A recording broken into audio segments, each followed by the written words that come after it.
Happy when we sat in the palace, you and I, with two bodies but one soul, you and I. The colours of the grove and the sounds of the birds will be forever. When the time comes to enter the garden, you and I, the stars will come to gaze upon us, and we will show them the moon, you and I. You and I, separate now, will join in ecstasy, joyful and safe from useless chatter, you and I.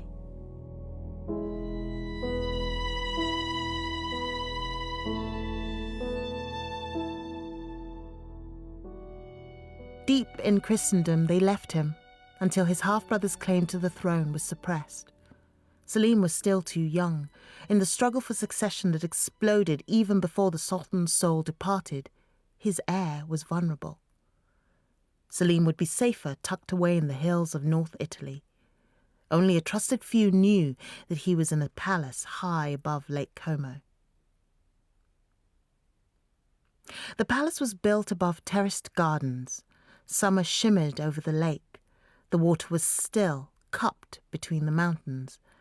There was not a single breeze, nor the song of birds, nor the shriek of forest animals. Slung between the mountain slopes, out of sight, this was the perfect getaway. Behind tall, locked gates, up miles of stairs, one layered garden after the other, olive trees with their silver leaves, pomegranates sagging on the branches, small, smelly yellow fruit Selim could not name. He watched the gardeners sprinkle the grass and tend the trees. He studied a fresco he came upon, a coat of arms. High above were the ruins of a castle eerie, but he was on top of the world. He had more freedom than he had ever had in his normal life, if the life of a future sultan could ever be normal.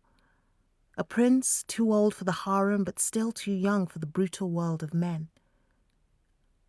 One day there was a visit from the ambassador, Ekrem Pasha. He brought Selim extra clothes, 2 boxes of Turkish delight, and a concubine. The girl was dark-skinned and taller than Selim. Her lips stretched over her teeth as if she was suppressing a laugh. Her eyes sparkled. Selim noted the colour of her head wrap, the matching string of beads around her neck. "The girl will keep you company," Ekrem Pasha said, his voice low and elegant. "She can sing, dance, and tell stories. We must not allow your majesty to get lonely."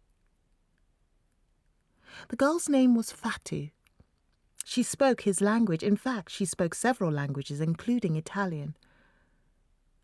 When Ekrem Pasha left, Selim showed her around the palace and the grounds. Despite her confidence, she became confused by the circular paths, the steps that served as a shortcut to the palace. Selim ran towards the lake and she followed. Like he did every afternoon, he took off his shirt and waded into the water. When they climbed back up to the palace, the lizards made her squeal. Every time she put a foot down, a lizard would dart out of the way. Right foot, her right, his right, her left, his left. It sounded like a chant, right foot, left foot. The way she said it, her voice melodious and rich. "Oh, look at that fat one," she laughed. He knew without being told that she wanted to catch a lizard, to hold it in her palm and squeeze its stomach. It made him laugh. When he laughed, she laughed too. Fatu did not sit with him while he ate. She took her food and sat on the floor, eating with her fingers. He sat at the dining table with a tablecloth and a napkin, the European way. He would have preferred to sit with her. Back home, there would have been a low table with a cushioned stool, the meal arriving in a large round tray, the food tastier. When Fatu finished eating and before the dessert was served, she stretched out on her side, away from him, and slept. He ate grapes and watched her sleeping. She used her arm as a pillow. She was tired from her journey, even though she had only travelled from the ambassador's home in Sardinia. Selim's journey had been longer, and he too had arrived fatigued, dazed by the danger everyone around him stressed. He did not know his half-brother well. They had different mothers, rivals who belonged to enemy sects. Selim remembered a day out hunting with his father and siblings. He remembered them lining up to kiss the Sultan's hand. Selim ahead of the others because he was the eldest. He remembered the Sultan murmuring, "You were brothers, be loyal to each other." But the mothers taught the children otherwise, and now his half-brother claimed the throne. When Selim finished eating, he strolled over and looked down at Fatu. To fall asleep while her king was awake, lazy girl. He left her and walked out into the garden. The heat made him lethargic. He sat on the only stone bench that was in the shade and closed his eyes. He heard the crunch of gravel and knew it was her. Without opening his eyes, he felt the space around him change from isolation to completion. "We do not want you to get lonely," Ekrem Pasha had said. But Selim had not known that he was lonely. He'd been too busy navigating the lack of routine, the absence of lessons, for the first time aimless, for the first time ignored, stripped of importance. And now she was here, for a purpose. Selim knew what a concubine was for, what role she played, but that was the adult world, not his. Just like ruling an empire. Things that were going to happen when he grew up. One day. Not now. Not soon. And yet the future had arrived. His childhood was coming to an end. "You all ready?" He heard her contradict his thoughts. She was older than him, perhaps a year or two. She'd grown up in slavery, never known who her parents were, never known who had carried her across desert and water to sell her in the markets of Istanbul. The only clue she had was her skin. "You are from Africa," he said, and told her everything he knew. "Have you not met others like yourself?" "Slaves, yes, but not from Africa." There was an edge in her voice when she said the word slaves. Wonder when she said the word she had just learned, Africa. They were walking again, down to the lake, the sun softer, more shade. How many days did they spend together? How many weeks? Until the season turned. Gusts of wild winds blowing her skirt, making them shriek and cling to each other, making them hold on to the walls, for it was as if they were in danger of being lifted and tossed into the lake. The first nip of autumn, the pomegranates heavier and riper, dragging their branches to the ground. Days spent wandering the palace, gazing at the paintings, her favourite the one with the washerwoman, his the snow-capped mountains. Nights that were too cold to spend looking up at the stars, nights in which the fires of the palace were lit. How many days did they spend together? How many meals? And the time she sang her right foot, left foot chant, which he started singing too, and it stayed in his mind. It stayed longer than anything else. All the memories faded except for the right foot, right, left, which would float up to him as he climbed the stairs, without her. It all ended abruptly. The day they quarrelled coincided with the day his exile ended. Bitterness sealed the beauty and obstructed any nostalgia. It started when she said, "We will be here until they kill your half-brother. In your name they will kill him." "Of course not," he said, but he did not push her away, not yet. He did not untangle himself from her embrace, lift his arm, roll away. She laughed out loud. "But what else do you expect? Don't you understand why you're out of the way? Not only so that you won't be killed, but so that he would be the one killed." It made him furious that she would dare speak like that. "What do you know?" He humiliated her. He used words that brought pain to her eyes. They drew apart. 1 hour, 2 hours, and he would have started to miss her, to search for her, to win her back with sweet words and caresses. But it was as if the world surged up and clattered into their paradise. The ambassador arrived, and a whole battalion came with him, men on horses, men with flags, a carriage, trunks full of robes and turbans for the new sultan. "You have triumphed over your enemies," the ambassador said. And Selim knew better than to ask about the fate of his half-brother.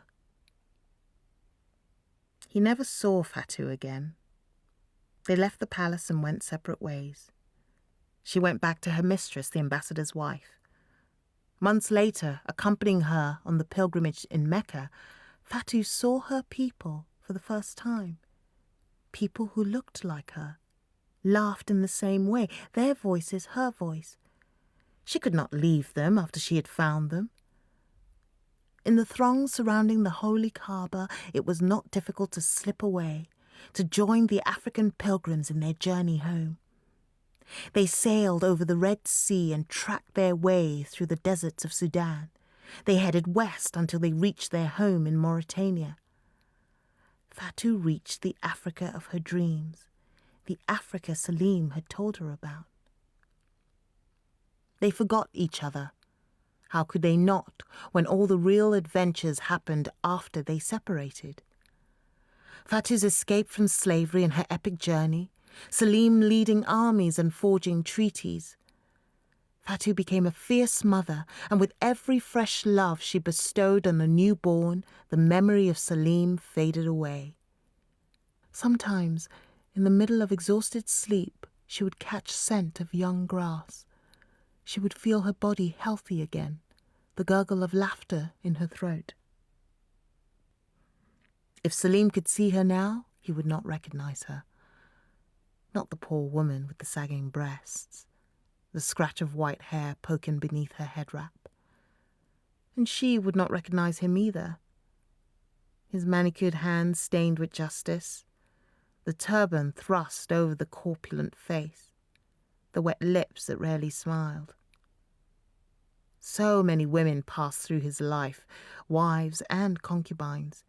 His tastes were noted, and slave girls were brought to him from Abyssinia and Zanzibar.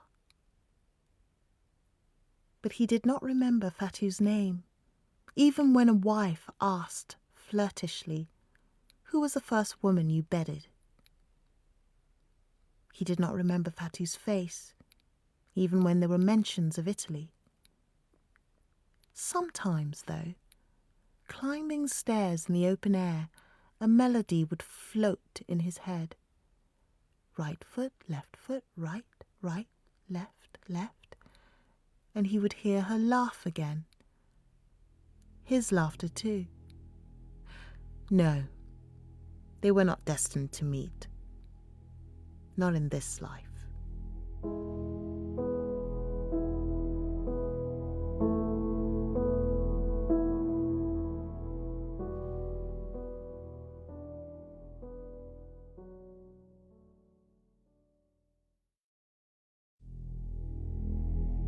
The Idler. Hannah Lavery takes inspiration from Alice Moore Dunbar Nelson's poem, read by Anika Rose.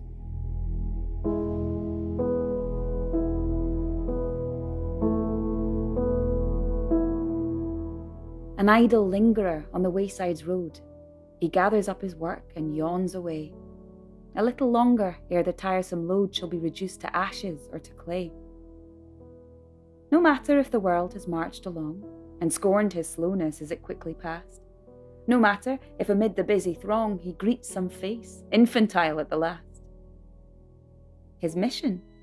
Well, there is but one, and if it is a mission, he knows it, nay, to be a happy idler, to lounge and sun and dreaming pass his long-drawn days away. So dreams he on, his happy life to pass, content, without ambition's painful sighs. Until the sands run down into the glass, he smiles, content, unmoved, and dies. And yet, with all the pity that you feel for this poor mothling of that flame, the world, Are you the better for your desperate deal when you, like him, into infinitude are hurled?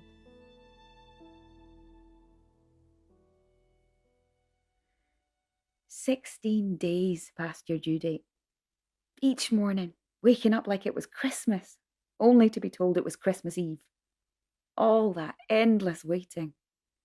Ugh, I should have known, right from your first lazy kick. They say you're the spit of your dad. Those Irish green eyes, that spattering of freckles. But your dad is never still like you are. He never stops. He's always up to his neck in a new project. He's honestly never happier than when he's fully immersed. My sweet man. Our jack of all trades, our master of none. Your first summer, he took our small empty garden and filled it with 4 raised vegetable beds, a mass of raspberry canes and 2 apple trees. I dug in the summer bulbs for us, but this garden was to be utilised every inch ready for your weaning. He sweated and held his breath for you, waiting for your next move and your next. And that first year, and maybe that second, he mistook you as his very own, his double. When did he realise? When was the first time he said, "Pay attention"? 3? 4? Certainly by 6 you'd shown yourself.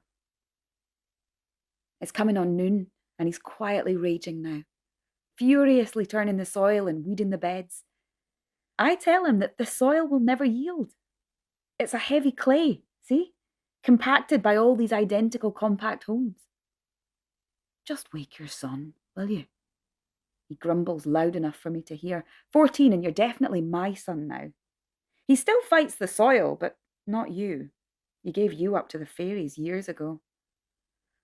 I'll go, I say. But I don't storm up to you. Instead, I'm sort of ambling. Has your dreaming taken hold in me? Sometimes I think it was you that shaped me. And when did that begin?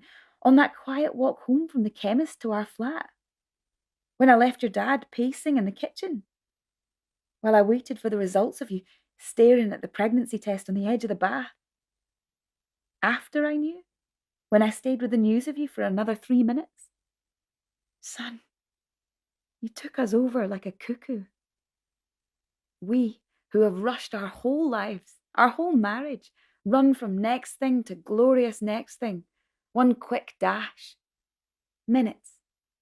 Surely it's only minutes since we started, yet you seem to have all the time, like you took it from us, living all our time on a go-slow while we live what's left at full pelt.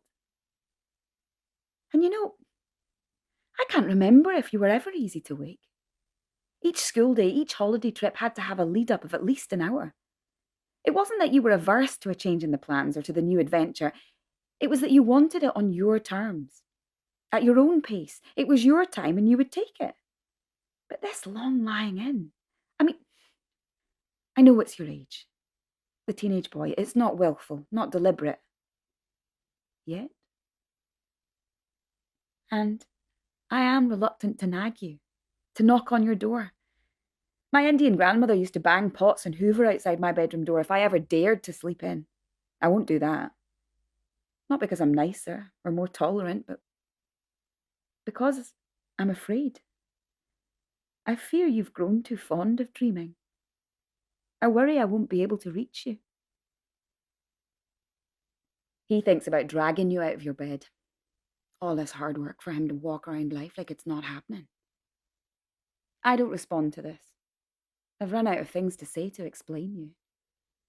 It's generational. That's what he thinks. They don't have the same work ethic, the same drive. But how can we blame you for that? What's there to work for anymore? And I see him and his father in you, but there's none of the same fire, none of that sticking power, that getting stuck in power. There was the violin, the swimming, the judo, the scouts, all took up and then put down. And then there was the football, and you know, he's right, it's a prime example. All that summer you were football mad, so he got you all the gear and signed you up to the local kids team. First practice, and there we were on the sidelines, proud as anything. And then you go and spend the whole hour sitting in the goals, as deaf to the coach as the goalposts. There you sat, looking like you were waiting on a sandwich. Cute. Of course. Hilarious. Of course.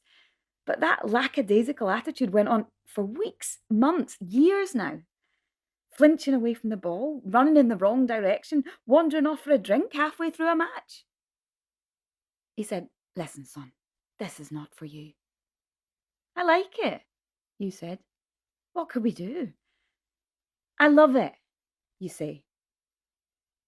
£10 in subs for him to be sat on the bench, he says. If you're happy, what's the harm? And he gets that, he does, but it's a prime example, he says. I have nothing to work with. He's like this bloody soil. And forgive me, for a moment, longer than that, I agree. But then I tell him that he's more like you than he cares to admit. What? He says. Later he complains that I've put thoughts in his head. I think we fear our faults will show up in our kids, I tell him. We become hypervigilant to them. And he starts to question himself, he does. But then he's all, I'm not going back on what I said. He's all for the forward momentum of life. It's why I fell for him. It's a race, he would tell you. You see, you have to try and understand him. He wants so much for you, so much more. His parents wanted more for him. It's the immigrant thing. He would tell you it's human nature. When you were wee, you were always toddling off with this adorable drunken walk, and he would always follow. Those long, sweet days you spent together, full of all these tiny wee moments. That way he would crouch down to you every time you were stopped by something.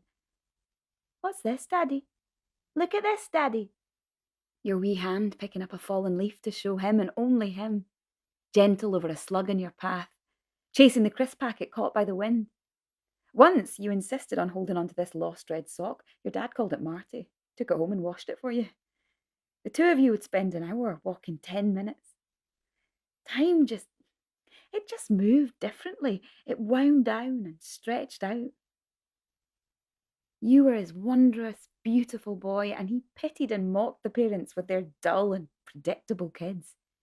He went toe-to-toe with every slow, meandering step of yours, followed your gaze, followed your lead, and he never minded. Oh, son, he didn't mind at all. To others you were just stumbling about, speaking baby nonsense, but he understood every single word of you. Are you listening to the birds? Do you remember wanting to learn how to match the song to the bird? I rushed out and got you that book, remember? I'm pretty sure you didn't read it. I found it later in your dirty washing. I'd made it another opportunity for learning. You just wanted to listen to the birds. I am not your project. My life is not a reflection of your great choices. You said this to me like it was just another thing you said, like, Mum, we've run out of milk. Our drive to self-improvement exhausts you, you said. You think you see us so clearly, don't you? With our early morning rituals and new regimes posted to the fridge. A quest for perfection, you call it. He says it's your age, but then he also says you've always been at an awkward age. A spoilt brat, he rails. But to you, we'll show them, son. Made for great things, we used to whisper to you. Not recently, though. You're not useless. You're not a waste of space. Please, son, we don't think that. Not really. Not often. It's just... What is it? You don't believe that we're meant to live like this, do you? He says it's your age. Though now he's starting to say it's your generation. Tries to understand the politics of the millennial. To be honest, I'm not sure that's it. And you're too young to be a millennial. Look, life's too short for all this, you said. Exactly, he replied. I said, you must make your own mark. You didn't bother to argue with us. You're not interested in making marks, are you? You just want... I don't know. I don't know what you want to do. Nothing we'd recognise. Listen to the birds, maybe? Not for credit, but because... Because they're singing. At the beginning of the year, Dad and I decided mindfulness was our new thing. Yes, I know. Classes were booked. 3 months of the inevitable obsession followed. Your dad, he was a guru by March. Live in the moment, son. You must try it, son. Change your life, son. You watched us. In that way, you watch us waking up even earlier to squeeze in our meditation before we got at you for your lack of ambition. What must you have thought of us? I suppose it's just the way of things that we end up ridiculous to our children, and this whole thing of being really present. You've been showing us all along, haven't you? I'm not sure when you became such a problem. I've been sneaking in like this to look at you sleeping since you were a baby. Pushing the closed door open to get that precious wee peep. So skillful I've become in not waking you. Son. Oh, son. They say you can find calm anywhere. I've always found it watching you, listening to the very breath of you. We mothers find it hard to let go. Or so they tell us. I'm not sure. I think we always know you're separate from us. We get that from the first heartbeat. So different from our own. We're always preparing to let go. And I'm no good at telling you about all you've given to me. I feel at constant war with all the hope I have for you and all that you are, which is now, right now. You tell me over and over not to wish you away. I watch you dreaming there, my love, and I know the truth of that. But from your waking till you're sleeping again, I feel compelled to compel you, to make your mark, to change the world. You don't need to, though, do you? You know life, how to live it, so much better than we ever did. Sweetheart, come join us in the garden. Mom, when you're ready, son.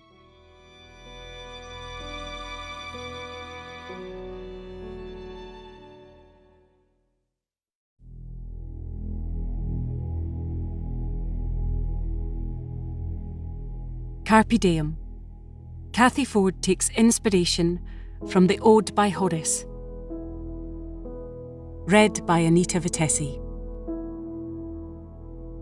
Since time is short, scale back your hopes to the brief span of life. While we speak, envious time has been flying. Seize the day and trust as little as possible in tomorrow.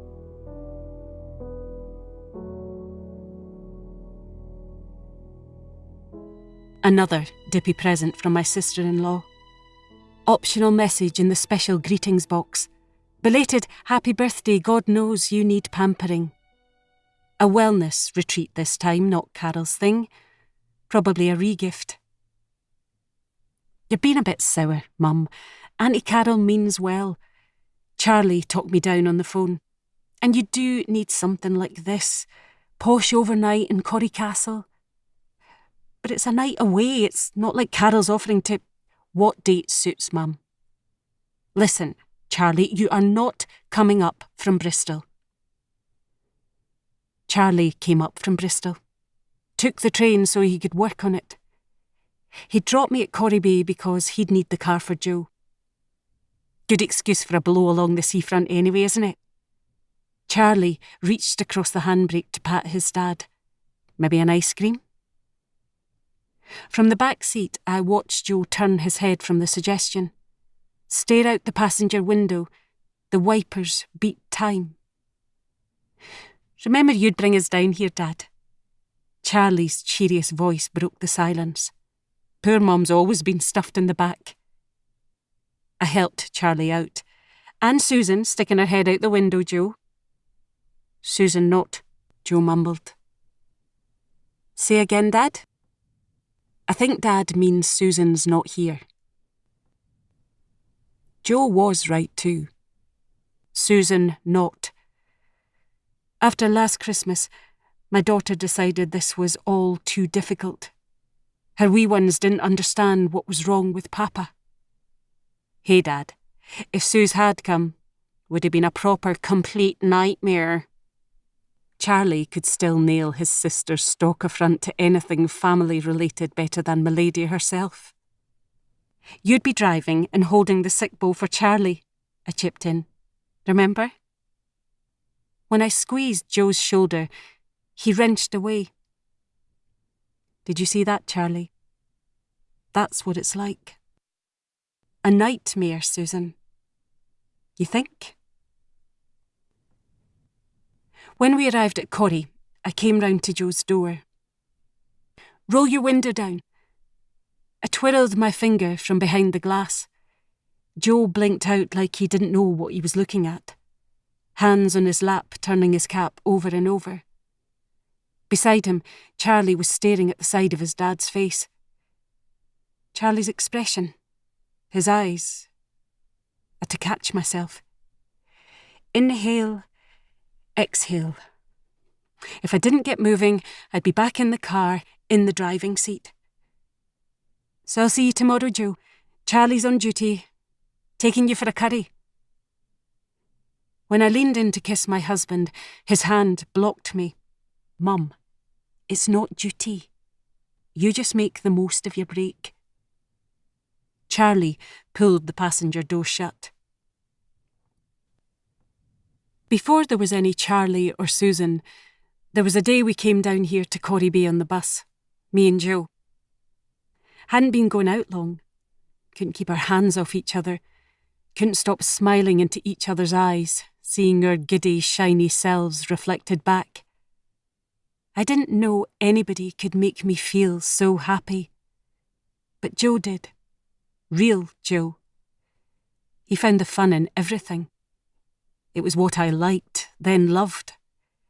In those golden years before silly jokes start grating on a marriage's timeline, or gets taken for granted. I can still bring back the feeling of Joe's lips against my ear. Me laughing, weak from wanting him. Too top-notch for the likes of us, kiddo. Real Joe would have been nudging me if he'd checked into Corrie Castle alongside me today. This groomed girl in a designer version of a nurse's tunic greeted me in hushed tones with sparkling water and a relaxation menu. Yin yoga, tai chi, reflexology. Therapies every link and care and social worker had been telling me I really should make time for. In a bedroom that would take me all day to dust, lunch waited under a cloche. Champagne in an ice bucket, courtesy of Charlie. This day, I realised, was actually mine. My only commitment, a mindfulness walk Carol had pre-booked for me as a treat. About an hour I had, in paradise, to relax. A bath, I decided. I could hardly ignore the claw-footed giant in the bathroom after all. Plus, I couldn't recall when I'd last taken one. But no sooner was I chin-deep in perfume bubbles and I had to come out. It was Joe. I know he wasn't there, but he was hovering. That sensation of him, his needs, wanting me to do something like he always did as soon as I stole a moment alone. He might as well have checked in. At least, I used one of my recalibration strategies. This mindfulness walk would give me a decent stretch along the sands. It was a fine day for it too. Watery sun and a breeze brisk enough to swirl salty spray into my skin, recharging my depleted batteries with positive ions. Better than that, here was a rare chance to travel at my own speed, unslowed by Joe's lagging gait, both of us wanting to be elsewhere. Nowadays, Joe loathed the wind, the wet, the elements he used to embrace. Took weather personally, took the huff. I thought of Charlie. How was he coping with the angry toddler possessing his dad's body? How long had it taken in the lap of luxury, and my thoughts were already circling back to duty, back to guilt. "Stop it," I told the woman in the mirror, worry etched round her mouth in lines she was too young for. That other day trip day when Joe was still Joe couldn't have been worse, weather-wise, I mean. Rain sheeting off our noses, my hair hanging in wet ropes. I lashed in mock reproach. "This is your idea of a hot date, Romeo." We walked the Corrie Sands anyway. Of course we did. We were kids in crazy love. Heads pressed, arms clinging, howled, blown in the wind, braced against the squall. With a long beach like that on the castle's doorstep, I'd assumed I'd be retreading the ghosts of my love-struck footsteps on this mindfulness walk, whatever that was. Instead, when I mustered at reception, I was greeted by a woman called Jude in birdwatcher camouflage who took me round the back of the castle and set off inland through its grounds, at my kind of clip at least. We were well beyond the formal lawns before Jude paused beneath a willow tree. Small white cards dangled from the branches. "Be kind to yourself. Try to live in the moment. You are loved." I kinked my neck to read the twisting messages. Now, Jude's voice was soft, Irish, maybe. She fished me out my own message and pen. "For later, if you want to. But first, you follow me. We don't talk. You don't worry where you're going. Just slow down and let your mind breathe out its thoughts. In and out." Seriously. Let my mind breathe out its thoughts. Carol paid extra for this. If Jude heard me splutter, she didn't turn back. Slower than Joe pace now, she processed into a dappled thicket, and at first I followed her. That other time, when Joe and I belted hand in chilled hand from Corrie Beach and up the castle driveway, it felt like the rain had seeped the marrow of our bones.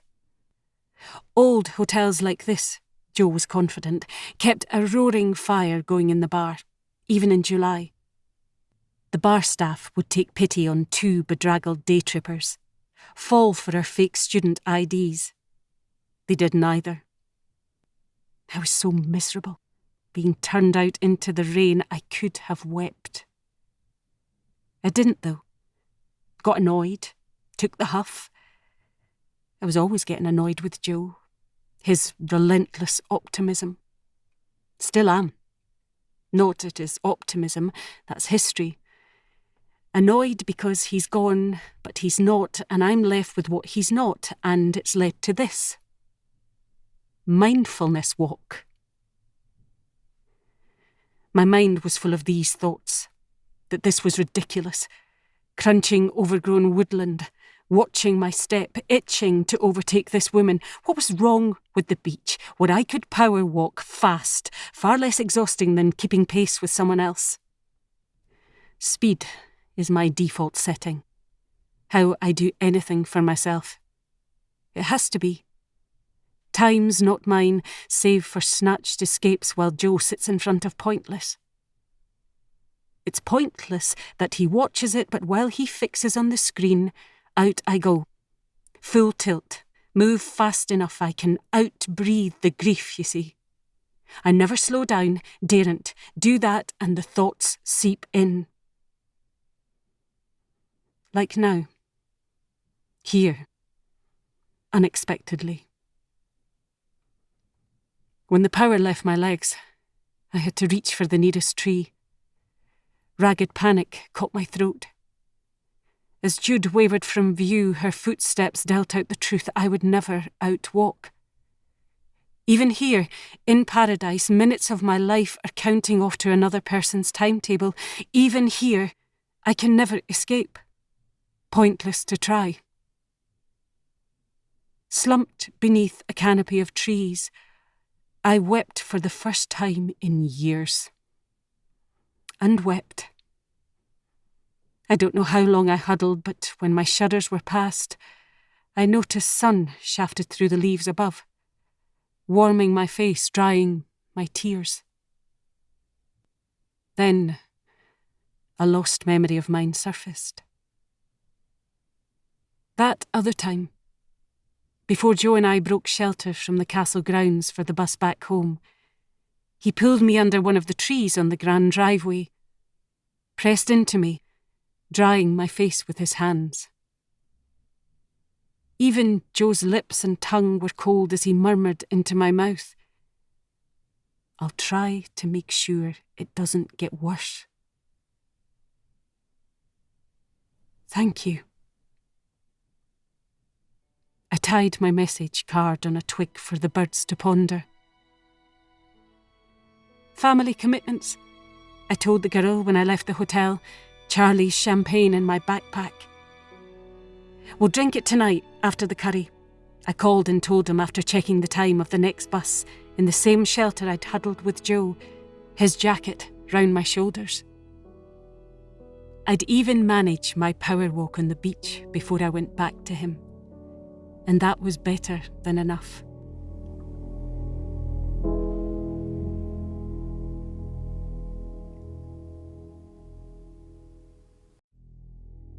On being brought from Africa to America, Edgar takes inspiration from Phillis Wheatley's poem, read by Noma de Meswani.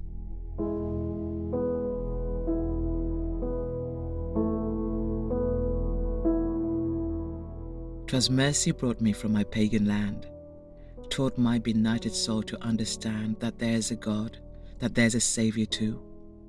Once I redemption neither sought nor knew. Some view our sable race with scornful eye. Their colour is a diabolic dye. Remember, Christians, Negroes, black as Cain, may be refined and join the angelic train.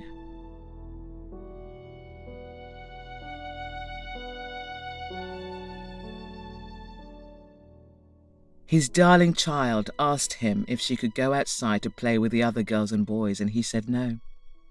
His daughter did not skip a beat before she launched her long, "Please, Dad, please." The way she dragged it out, it sounded as if it took 12 letters to spell the word. Her father shook his head and closed his eyes to shut her out of his head. His daughter's little body twisted as she begged him. Her lids started to flood with her father's refusal. He told his daughter her mother would soon return from the market. He reminded his daughter that her mother prefers it if she stays in the house when one or other parent is not at home. Nevertheless, the child persisted with her request. She begged her father over and over.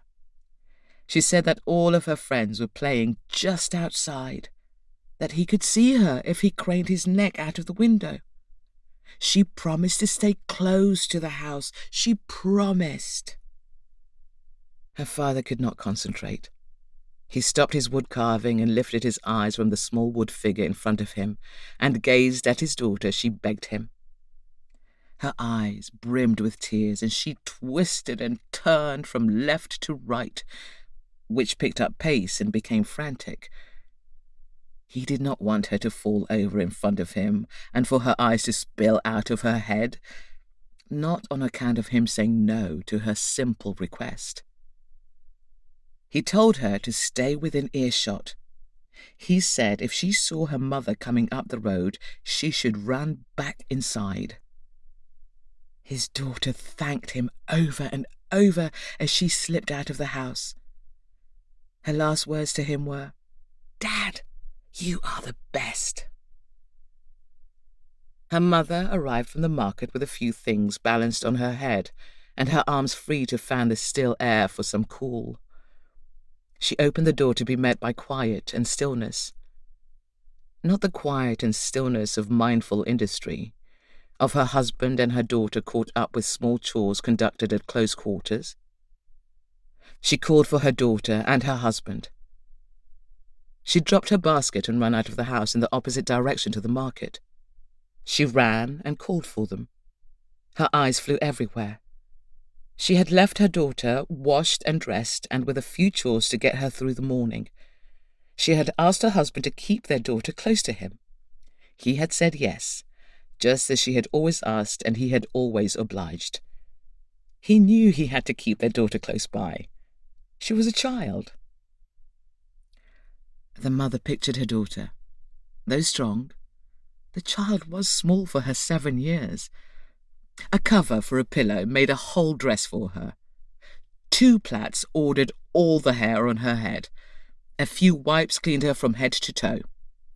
She could sweep up her daughter with one hand and cradle her in the crook of her arm and still balance a basket on her head. The child's father returned to the house alone.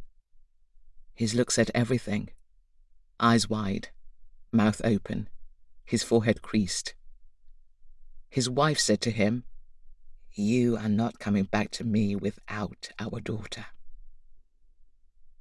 He fell to his knees and grabbed the earth and said repeatedly that he was sorry.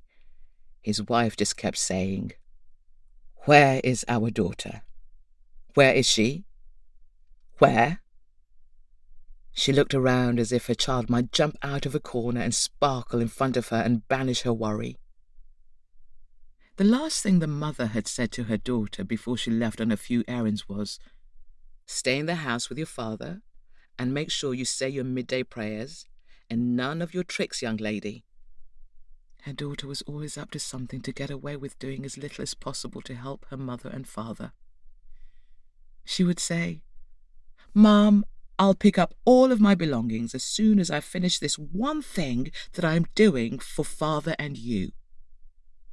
"What thing?" her mother would ask, falling for the bait.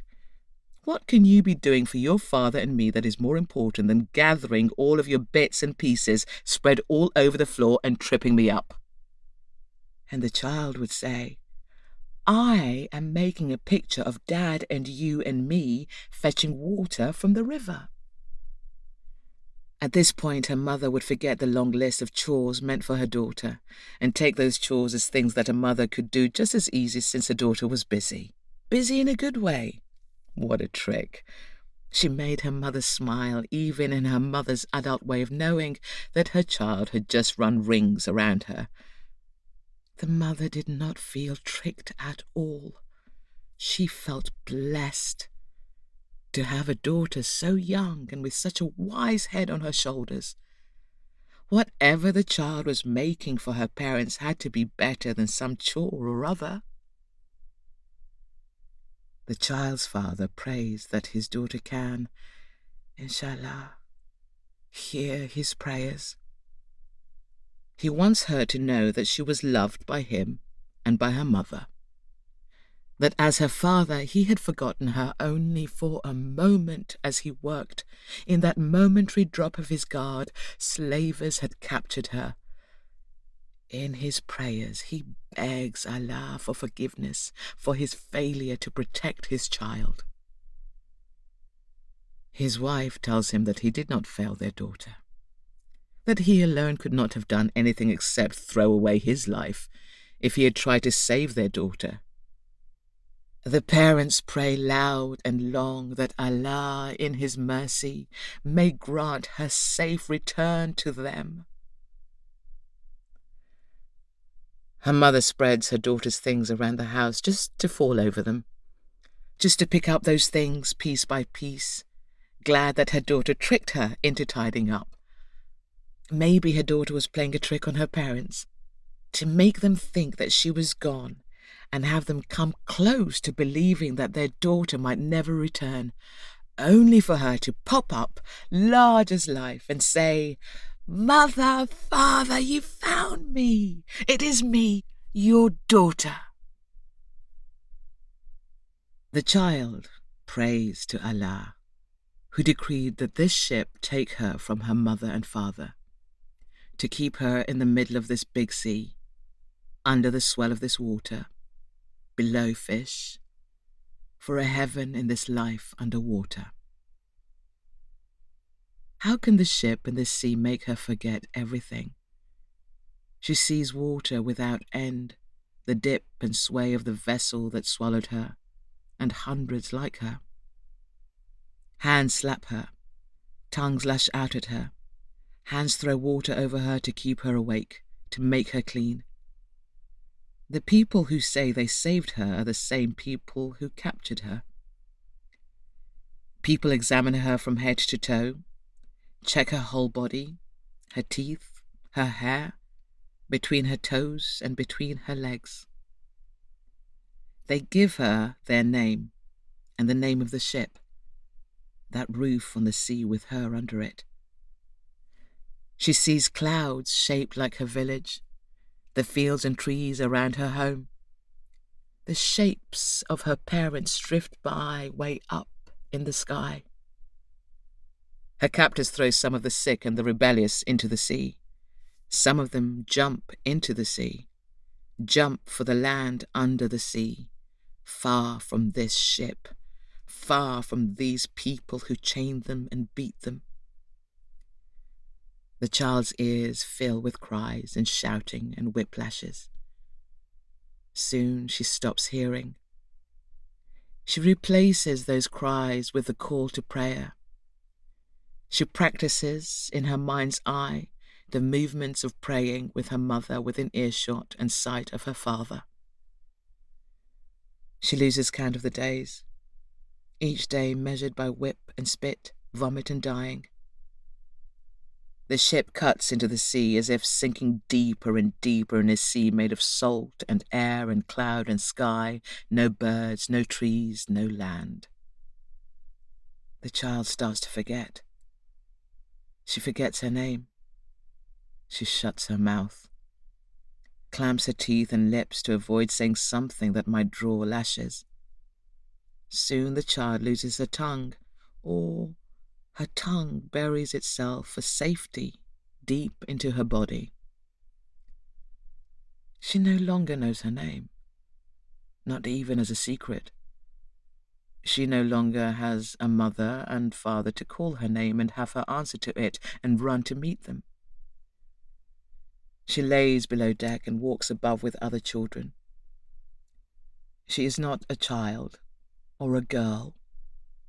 She empties everything that belongs to her into the sea. She is not allowed to pray her way. She is surrounded by the dying and the sea that parts for those thrown or jumping into it. Her tongue dies in her mouth. Another tongue replaces it, something new, with traces of the old. Something that starts to fill the hollowed out and empty shell of the child left somewhere at sea, captured in a raid as she played with her friends, torn from her flesh and blood, lifted off the land where she grew, that her navel string was buried in, and swallowed by a whale, swallowed in turn by the sea, by history. The sea, and everything beyond it, makes her forget the land that she left and her mother and father and her saviour. The sea makes a promise to her. Saltwater says to her, forget your former life. Forget what you left behind you before you were captured. Empty yourself that you may be filled anew. The child tries her best to think and keep thinking that there is a place beyond this sea where her father and mother wait for her to jump from her hiding place and say, Mother, Father, it is me.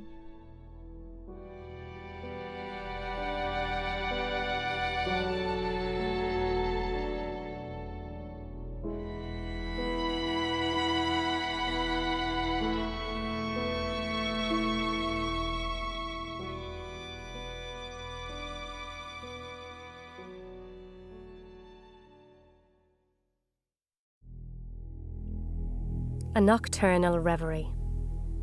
Jenni Fagan takes inspiration from Anne Finch's poem, read by Eileen Walsh. In such a night, when every louder wind is to its distant cavern safe confined, and only gentle zephyr fans his wings, and lonely Philomel, still waking, sings. can only go out at night. It's okay. Don't at me. The sun has her ways. I have mine. Her followers like to go out in daylight. I used to do that too, but it began to happen less each year and month, and then it was once a week, and then every 18th day, and then only for an hour and a minute per season. Now, I don't go out during sundown at all. The Hallowed released a statement. It said, "Stop. Start. Stop. Stop. Start again." I don't talk to sunseekers. My only hope is that they will never know me. No, I haven't gone to the police. I won't say it again. Don't at me. And don't try to ring my phone. It has long since died. I buried it by the mound where the cat went, and the two of them can travel through infinity together. That cat loved the ringtone far more than I ever did, and the sound of Candy Crush drove it wild. It was technologically connected, whereas I have always been a total technophobe. The nameplate on my front door has been gouged through until the letters are indecipherable. Still, the postman continues to deliver letters named to me. She's not mentioned the scars through my old name. I'm not blind, and she is an alcoholic, and we like each other not at all. I don't blame her for doing 2 bottles per round. She told me quite bluntly one day that nobody would get mail without Shiraz, or at the very least Chianti. This makes it easier to know what to give her as a gift at Christmas, and I'm sure that's what she intended by conveying her true conditions for attending work. Isn't it funny how we use the word blame when it comes to certain diseases? As if we have chosen certain illnesses out of weakness of character or some other personality flaw, rather than a genetically inherent propensity to such a thing. Instead of another name, I put up a postcard of an owl. It looks down the lane, all day. It does it until the sun gives up and goes on her way. Only at that point do I release my breath.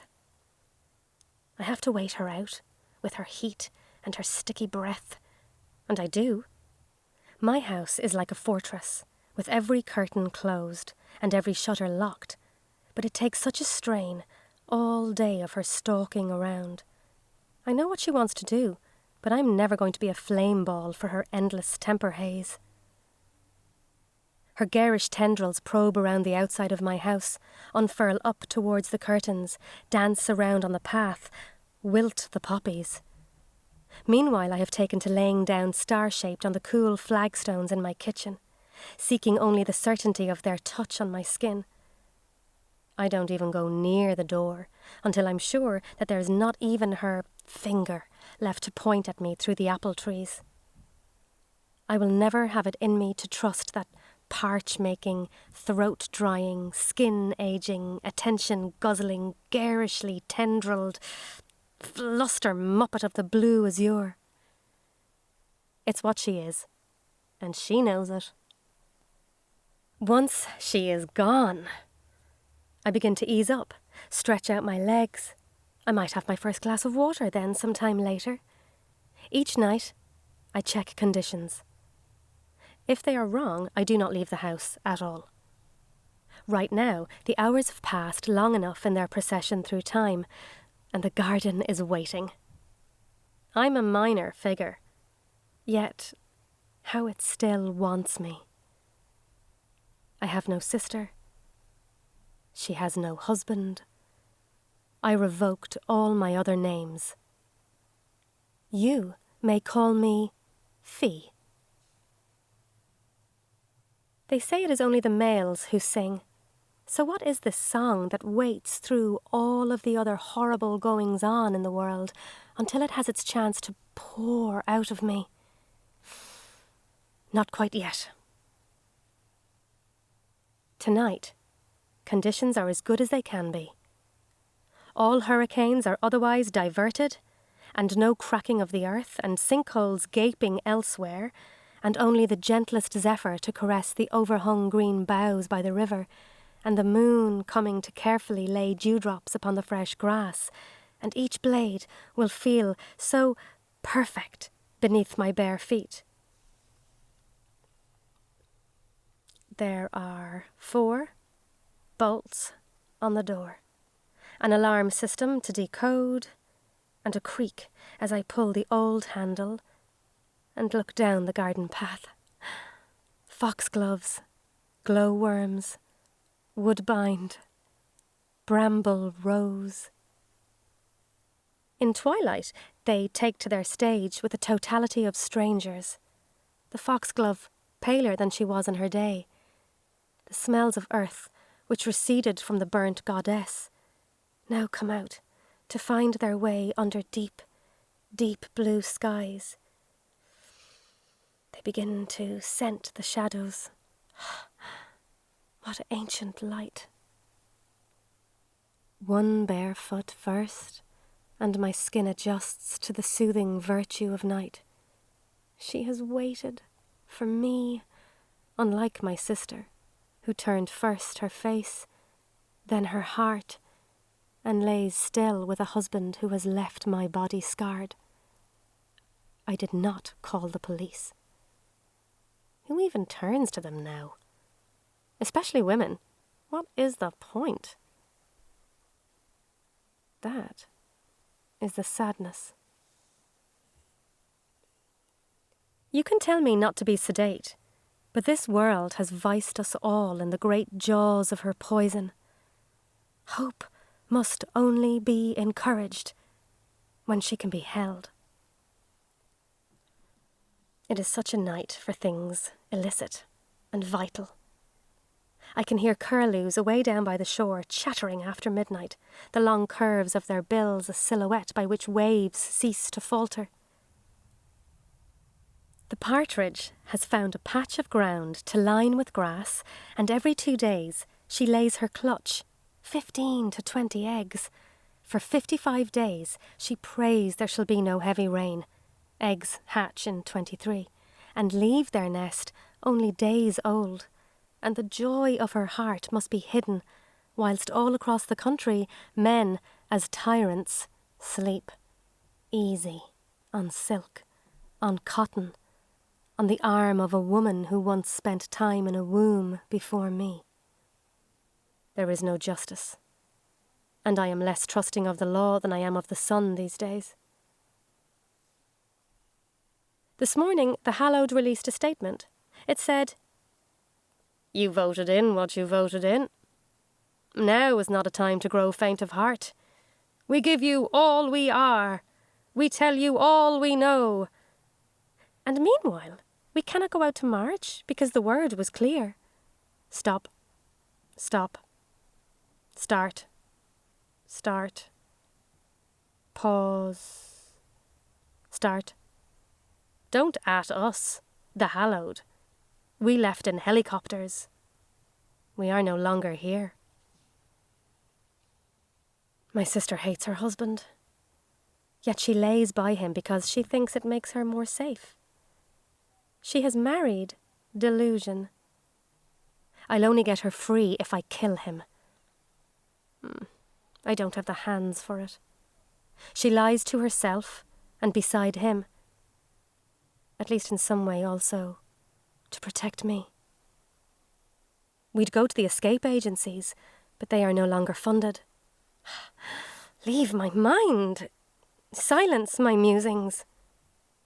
I know a truth that is far too high to be touched by those far too indecent to ever be sorry. The world is our garden. Go out in her at night and ask her this. Where would she bury the Hallowed? How cool is it under her earth? My rage is disarmed by one thing only, as I return through the grass and then down the path and back through the house and out the back door to where the skin of my hurt has grown feathered. I only half climb up the branches, feet turning to claws as they do. Now I am pure. I have a whole planet spread itself out below me. As I reach the tip of a Douglas fir, tilt back my throat and open my wings, with all I have in my soul, I sing. I sing to all those others who don't cross their doors for fear of disease, or dismay, or denial, or the debacle of lawmakers from the sun god, who let the good and the great and the meek and the plain and the honest and the funny and the righteous and the loved and the unloved have fear lace their every waking day. I sing in deference to all those who try, unseen. I sing to my sister, that she may not lay beside that man forever. I sing to my postmistress, fitful in her sleep. I sing to the shore, and I sing to the city, to the empty businesses and even emptier courts. I sing to mourn the fateful decisions of the hallowed. Don't they know? There are treetops from which you can clearly look out at the whole world. Up here, it is possible to see all things can be changed. The impenetrable joy of living.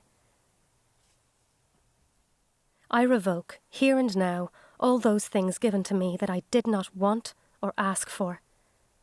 The things my sister's husband called me. The things he did. Until he left a legacy of pain in the heart and mind and atoms of a nightingale who has ceased to have time any more for day. I sing in my tree to the garden of all night. I sing to all the nights. I sing to the heart of my sister so that she might remember she does not need a phone to ever call me, and it doesn't matter if the agencies are closed and the hallowed have said every thought and deed must be shown under the brightest of daylight. She can find me in the garden. It is my truth. It is my place, where the song in me flies in the face of sorrow. I sing to a world where no child should ever again have to lower their gaze. I sing until I feel her reaching out for me, mourning, pursuing her moment to break, the spell of the song I am singing in a garden where all things are true, where we are not at the mercy of the hallowed or the cold light of day's endless pursuit.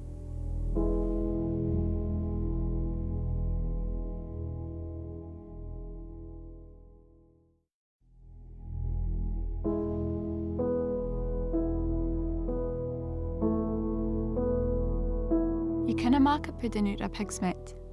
You canna big a house with 2-3 stays. You canna plant a tatty when the ground's wet. You canna plough the hillside with your taes. And is it like my love to be, looking to mak a wife for me? The white ma's filings in a dun in one nest, the minnows eaten by the eel alive. When cat and dog lay down, there's poor rest. The wild bee makes a fight within the hive.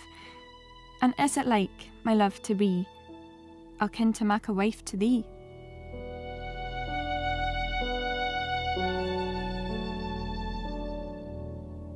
Lady Marigold is what I call her, for her habit of wearing yellow rubber gloves when she comes into the shop.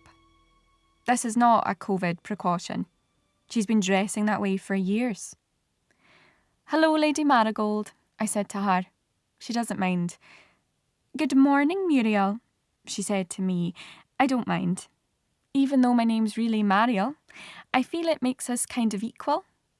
Not that that's a word she'd ever use to describe the two of us. "What's catching your eye the day?" I said. She swept her gaze back and forth across the rows of cheese between us. "I think," she said, "I think today." "Roquefort?" I said. "No, thank you." "Cornish yarg?" "I don't believe so." "Gorgonzola dolce?" "Certainly not. What I want today is strong cheddar, please. 4 pounds worth." She always asks for strong cheddar, always 4 pounds worth, every week, but I see part of my role as being to educate the shop's customers, so I usually make a few doomed suggestions. Someday she'll break. It may take a while, but I have patience and a world of cheese. Strong cheddar? Excellent choice, I said and reached into the fridge. It's a very adaptable cheese, she said. It's a cheese of 1,000 faces, I replied. Not like Roquefort, that's a cheese in an iron mask. When I was a young gal, she said. She pronounced it like that, gal. When I was a young gal, my mother would tell me to take little baskets of baking to an old man who lived in a cottage at the end of the road, right on the shore. I used to be terrified of going there. Down the road I would drag my feet, slower and slower with every step, almost wishing the world would end before I had to knock on that door and he would open it. What was so scary, you ask? It was his face. His melted face.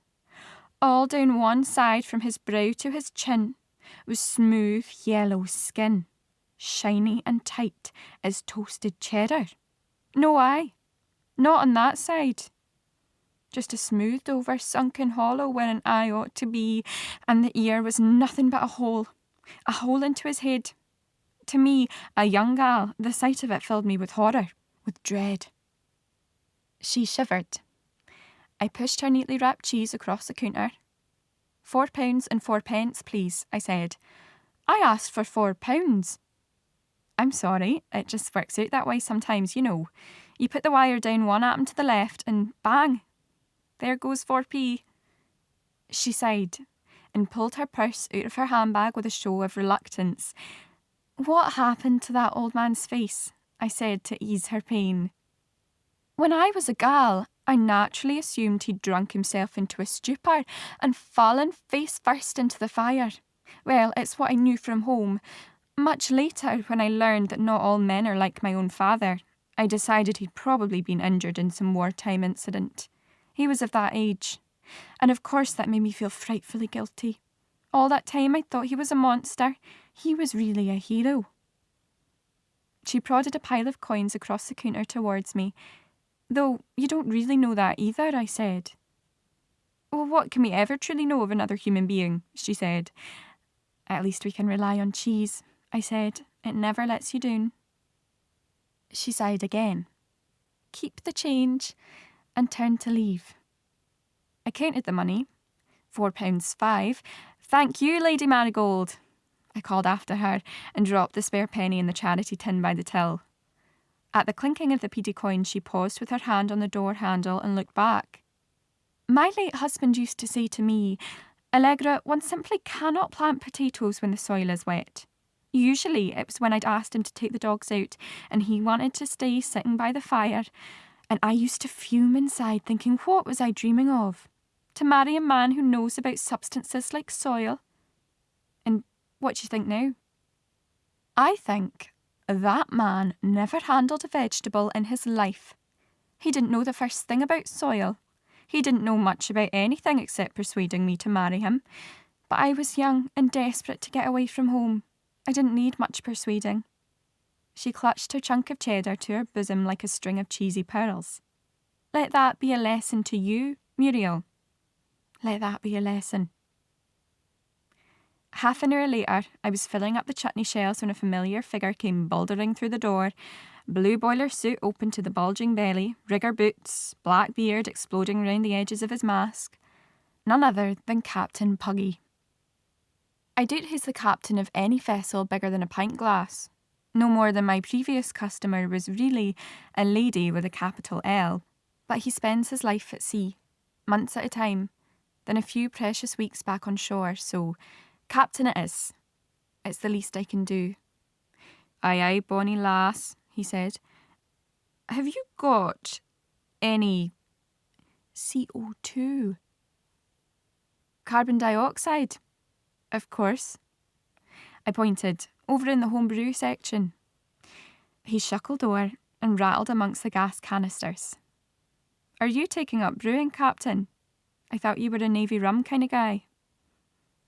He came back to the counter and banged down a box of grey metal cylinders. It's no for brew, he said. It's for my yellow friends. I laughed. You've got me this time. For Oni's sake, what are you talking about? He looked over his shoulder, checking the shop was empty. It was a rainy Tuesday in January. Of course it was empty. I have come into possession, he said, of a container load of... He held up his right hand, fingers crossed. A load of bananas. Ask no questions. I wasn't going to. Where did you get them from? Better if you don't ken, he said. I got them from the master of a certain container ship registered in South Korea, inbound from Cologne, Panama. They were headed for Grangemouth, but someone got their paperwork wrong and they had one container too many. What to do? The ship's off to Port Klang next, and the one thing they don't need there is more, fingers crossed, bananas. So, they asked you to help out. Exactly, he said. Only thing is, they need the empty container back to fill with export-grade tea cakes and caramel wafers, so I've just 3 days to get rid of them. I could maybe take a few, I said. How many have you got? 96,000. I laughed. There's only 10,000 folk in this whole town. That's 9.5 bananas each. No problem, he said. It'll keep them regular. But I do have one problem. They're nowhere near ripe. They're green as the north end of a leek. Hence me needing CO2. I shook my head. You've lost me, Captain. How do those two go together? He leaned an elbow on the counter, fixed me with his bloodshot blue eyes. Me and our yellow friends have a history, he said. That's what we called them at sea last, saying the word, fingers crossed, banana, brings bad luck, so we always have to use that two name. I never had you down as a superstitious man, Captain. Me neither, until that ill-fated voyage 7 years ago when I saw it with my own eyes. He tugged his beard. We were 2 days out of Wilmington, North Carolina, when the ventilation systems in the cargo hold failed. Carbon dioxide started leaking out, and when we docked and unscrewed the hatches, every single one of our yellow friends was black as treacle and nearly as liquid. No modern technology could cope with that. We had to shovel it out by hand. 3,000 tons of the stuff. I gaped at him, my mouth open. I'm surprised you can even look at another banana. Oh, I'll no touch them myself, he said. But if I've done my calculations right, a dozen of these gas canisters released into a 40-foot container should, after 18 hours, result in 96,000 perfectly ripe yellow fellows. And a healthy profit for me and you. For me, it's got nothing to do with me. Aye, it does, lass. For when I've sold them, I'll kin to come back and pay you for the gas. I've not got 2 pennies to rub together right now, and if I did, they would probably burst into flames. I leaned against the storage fridge, my arms folded, looking him up and down. Talking of skinflints, I said, I had Lady Marigold in earlier. She was bumping her gums because I cut her 4 pence too much cheese. Never speak, he cried. She's so tight you couldn't pull a pin out of her backside with a tugboat. But how come? You'd think she was from a well-off background. Ach, you ken those posh folk. They live in a big house by the bay, but it's crumbling round their lugs. She's a classic case. Her grandfather was a workaholic and her father an alcoholic. That reminds me, I said. I had this boyfriend once who used to talk about the ghost of money. I suppose that's Lady M. The money's gone, but the ghost of money lingers on, in the way she speaks. Boyfriend, the captain sniffed. You're not with him anymore. I shook my head. We felt like cat and dog. I'm happier by myself, just me and my cheese. It never lets you down. What if an illegible bachelor came along, he said. Someone who was coming into a bit of money once the sale of certain goods went through. Forget it, I said. I'll give you those gas canisters on sale or return, and that's as far as my affections go. He started to tug at his mask. Not even one little kiss. "I'd no more kiss you than kiss a Shetland pony," I said. "Don't knock it till you've tried it," he said. "Those ponies can be very affectionate." "You've got a face like a white ma's nest and all the charm of a pig's meat pudding," I said. "No self-respecting pony's going to give you a snog." He laughed and picked up his canisters. "They're heavy," he said, "considering they're full of nothing but gas." "Some things are amazingly dense," I said. "Did you know that a cubic inch of Gouda weighs twice as much as a cubic inch of Stilton? And a ton of ghosts is twice as heavy as a ton of rum. If we laid 96,000 bananas end to end, they'd reach from here to Panama City." I smiled. "And if you'd a Panama hat in your head and 96,000 pounds to rub together, I'd still no kin to give you a kiss. Now, get out of my shop before I set the stinking bishop on you."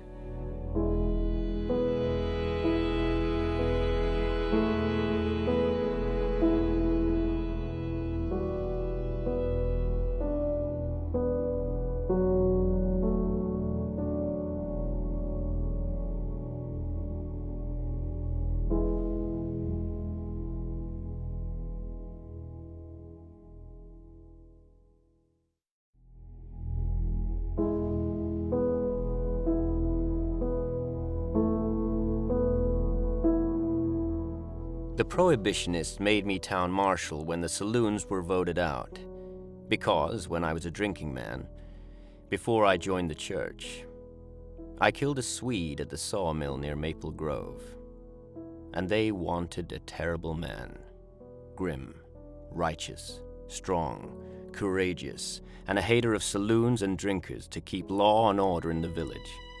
And they presented me with a loaded cane with which I struck Jack Maguire, before he drew the gun with which he killed me.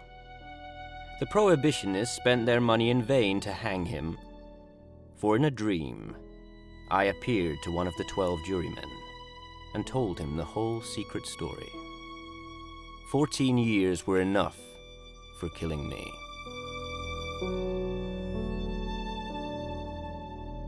Here we go. I hold out my arms like I'm Hugh Jackman in The Greatest Showman. Welcome to my world. The one spot in the prison where you can fall down and not do your back in. The place where you can hit them as hard as you want to. My little crash mat paradise. I'm Officer Francis, and assisting me today is Officer Jameson, a.k.a. the lovely Adriana. Yes! She's so young that her dad named her after a character in The Sopranos. Guess the 5th season hadn't come out yet. Poor Adriana. We officers like to use this space to practice our martial techniques, or even do a bit of mindfulness and yoga.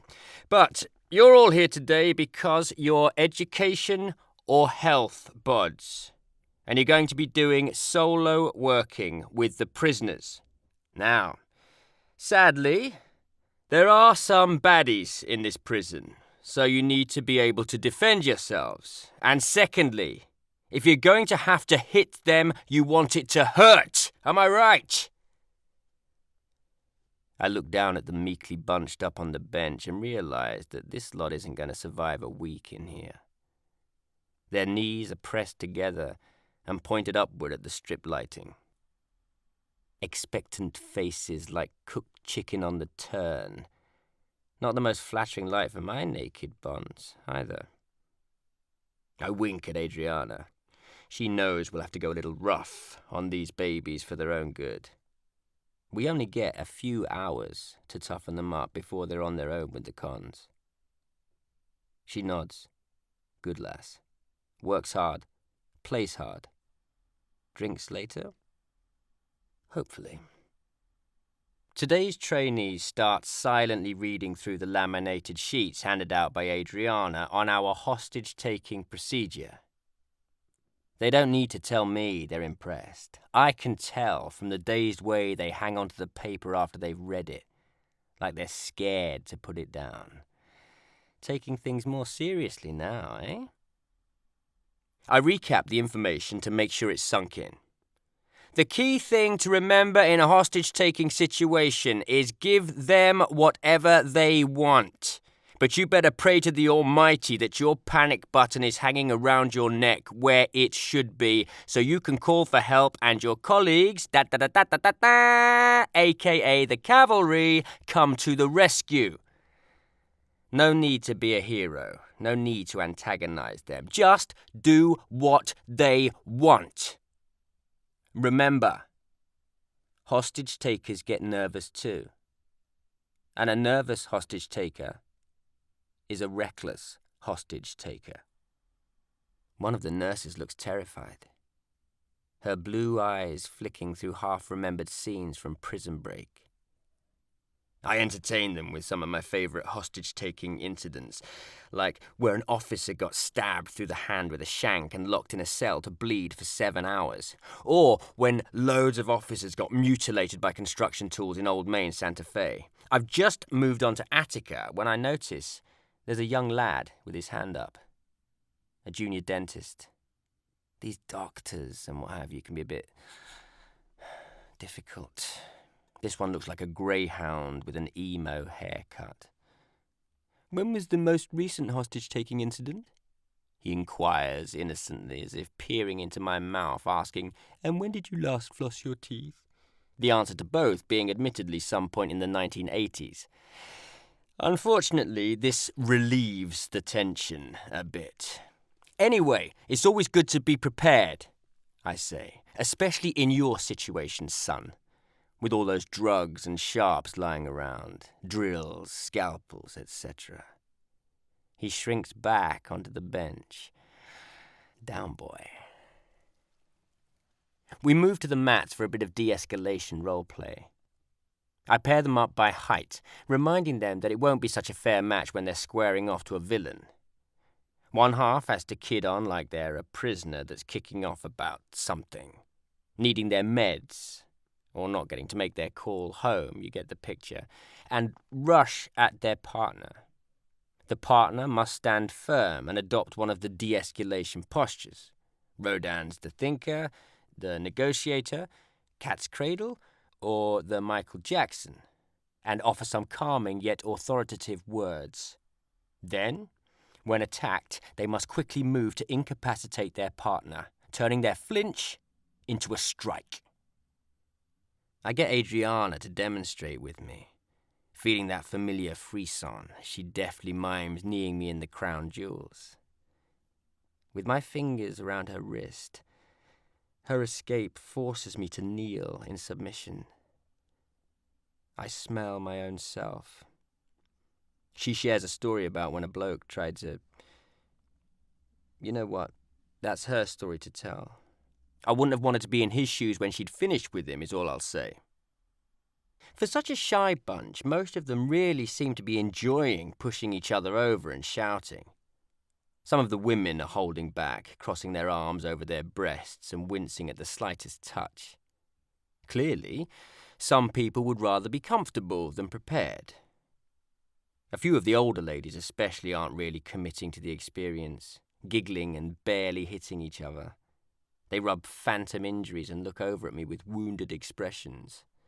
"Is it time for a cuppa yet? My arms are killing me," says the nurse. From the way she works the room, you can tell she's been here years. I call for time out, and they gather round.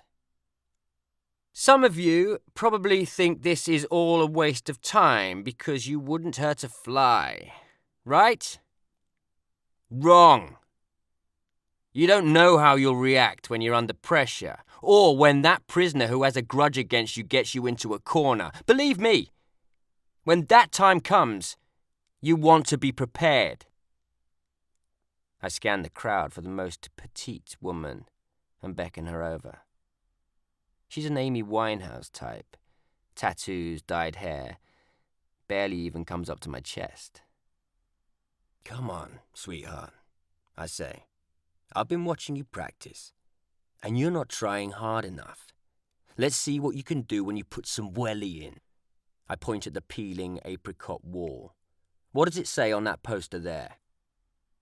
"I am enough," she mumbles, blushing. That's right, you are enough. I know this job is tough, but you got this. Someone shouts, "Girl power!" half-heartedly, and everyone titters. Bashfully, Amy chooses her stance. Rodin's the thinker. Interesting choice. I move towards her, arms flogging the air and screaming some nonsense. You wouldn't let me have my visit, and now she's gone. You cuffed me at her funeral. My mum, may God forgive you, may God. I feel the thud of the ground through my back and neck before I realise she's thrown me. Hard. The smell of dusty foam and sweaty plastic envelops me. That was fun. Amy's shaking, her pointy face pale. Now you've earned your tea, I tell them. Adriana gives her a firm hug and hands out the styrofoam cups. Teas in hand, we sit them down again on the bench. I ask, "Now, can anyone think of the best feature of our surveillance system?" "Eyes across the whole of the jail?" suggests the dentist. Is there? Heck no! I'll tell you. Get ready for your close-up, Mr. DeMille, because you'll be making silent movies. My cultural references are wasted on this bunch, so I explain to them again. There's no sound. It's only recording an image, which is good news for you guys, because if you strike a prisoner and they kick up a fuss about it, and you're worried that it might not seem a proportionate response to them being annoying or whatever, remember, you can justify basically anything you do in response, even if it's not perfect, as long as you felt threatened, or can say you did. They're quiet, contemplating this. Adriana catches my eye, encouraging me. And a top tip for the ladies. Say they threaten to rape you. Very powerful. Remember, it's your word against theirs, and we take that kind of thing seriously. I know you ladies say it's hard getting the rapists locked up, but let's just say that a surprising number of prisoners turn out to be would-be rapists. A fat woman gets up abruptly and heads for the bathroom. Rude. A librarian. Another problem with these civilians is that most of them have never been in a real fight, or maybe even seen one. Luckily, I had some highlights recorded off a great street fighting channel on YouTube. Watch that lad in the yellow shirt. Ugh! He never saw that coming. We duck and weave in response to the ballet outside Nando's. The fat woman returns solemnly, holding something brown in her outstretched hand. I found this on the loo seat in the disabled toilet, she says. It's a fake turd. I mean, it's not very convincing. It looks more like an Oreo cookie than a poo. Who did this? Was it one of you? Ha! Brilliant, says the blue-eyed nurse. Everyone needs a laugh. But who was supposed to find it? Says the fat woman. Who cares? Says the nurse. It's just a joke. This isn't Poirot. The fat woman keeps on. The prisoners do all the cleaning, right? Did one of them get hold of a fake turd just to play a trick on you? She's looking at me. I put my hands up to her, involuntarily adopting the negotiator posture. She is worried. Do you think it's some kind of sign or a threat? The music teacher jokes. A dirty protest, aye? Adriana giggles, but the fat woman's face is pained, as if she was being forced to hold a piece of ice in her mouth. But this is a prison, she insists, picking at her hands. From what I've seen so far, people are just rotting in their cells. It isn't normal. But everyone seems to think it's just a big joke. I have an idea of what will cheer her up. Come on, love, I tell her. Everyone deserves a laugh. Now, I'm going to try to throw you. You stand your ground and show me what you've learnt today. Resist me as hard as you can.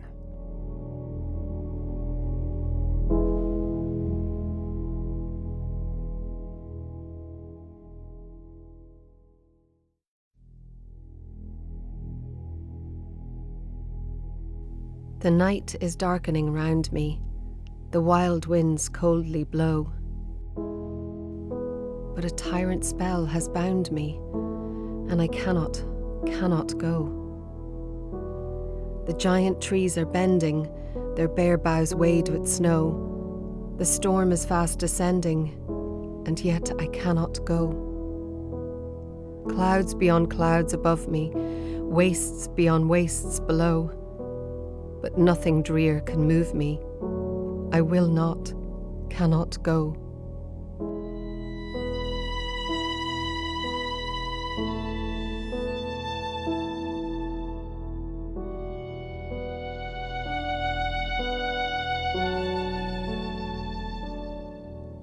As I fall through the air at tremendous speed, an unperturbed voice, a reasoned, late middle-aged, kindly but no-nonsense sort of voice says, "Now listen here, Linda. I know all this feels incredibly strange, love, and yes, you are falling very fast indeed, and you are worried. Of course you are.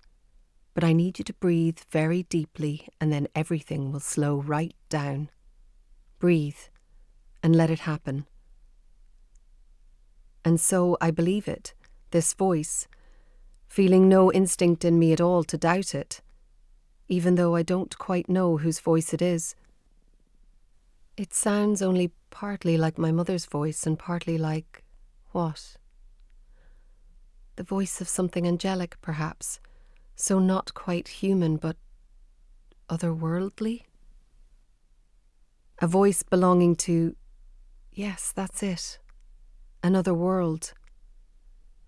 Somewhere heavenly but not exactly heaven, a place certainly free of clumsiness, free of mess, free of people falling stupidly from things. It feels important, and so, for my survival and for the love I have for my life, to have that life back as it was a moment ago, I obey it by breathing slowly. I'm going to be all right. It works.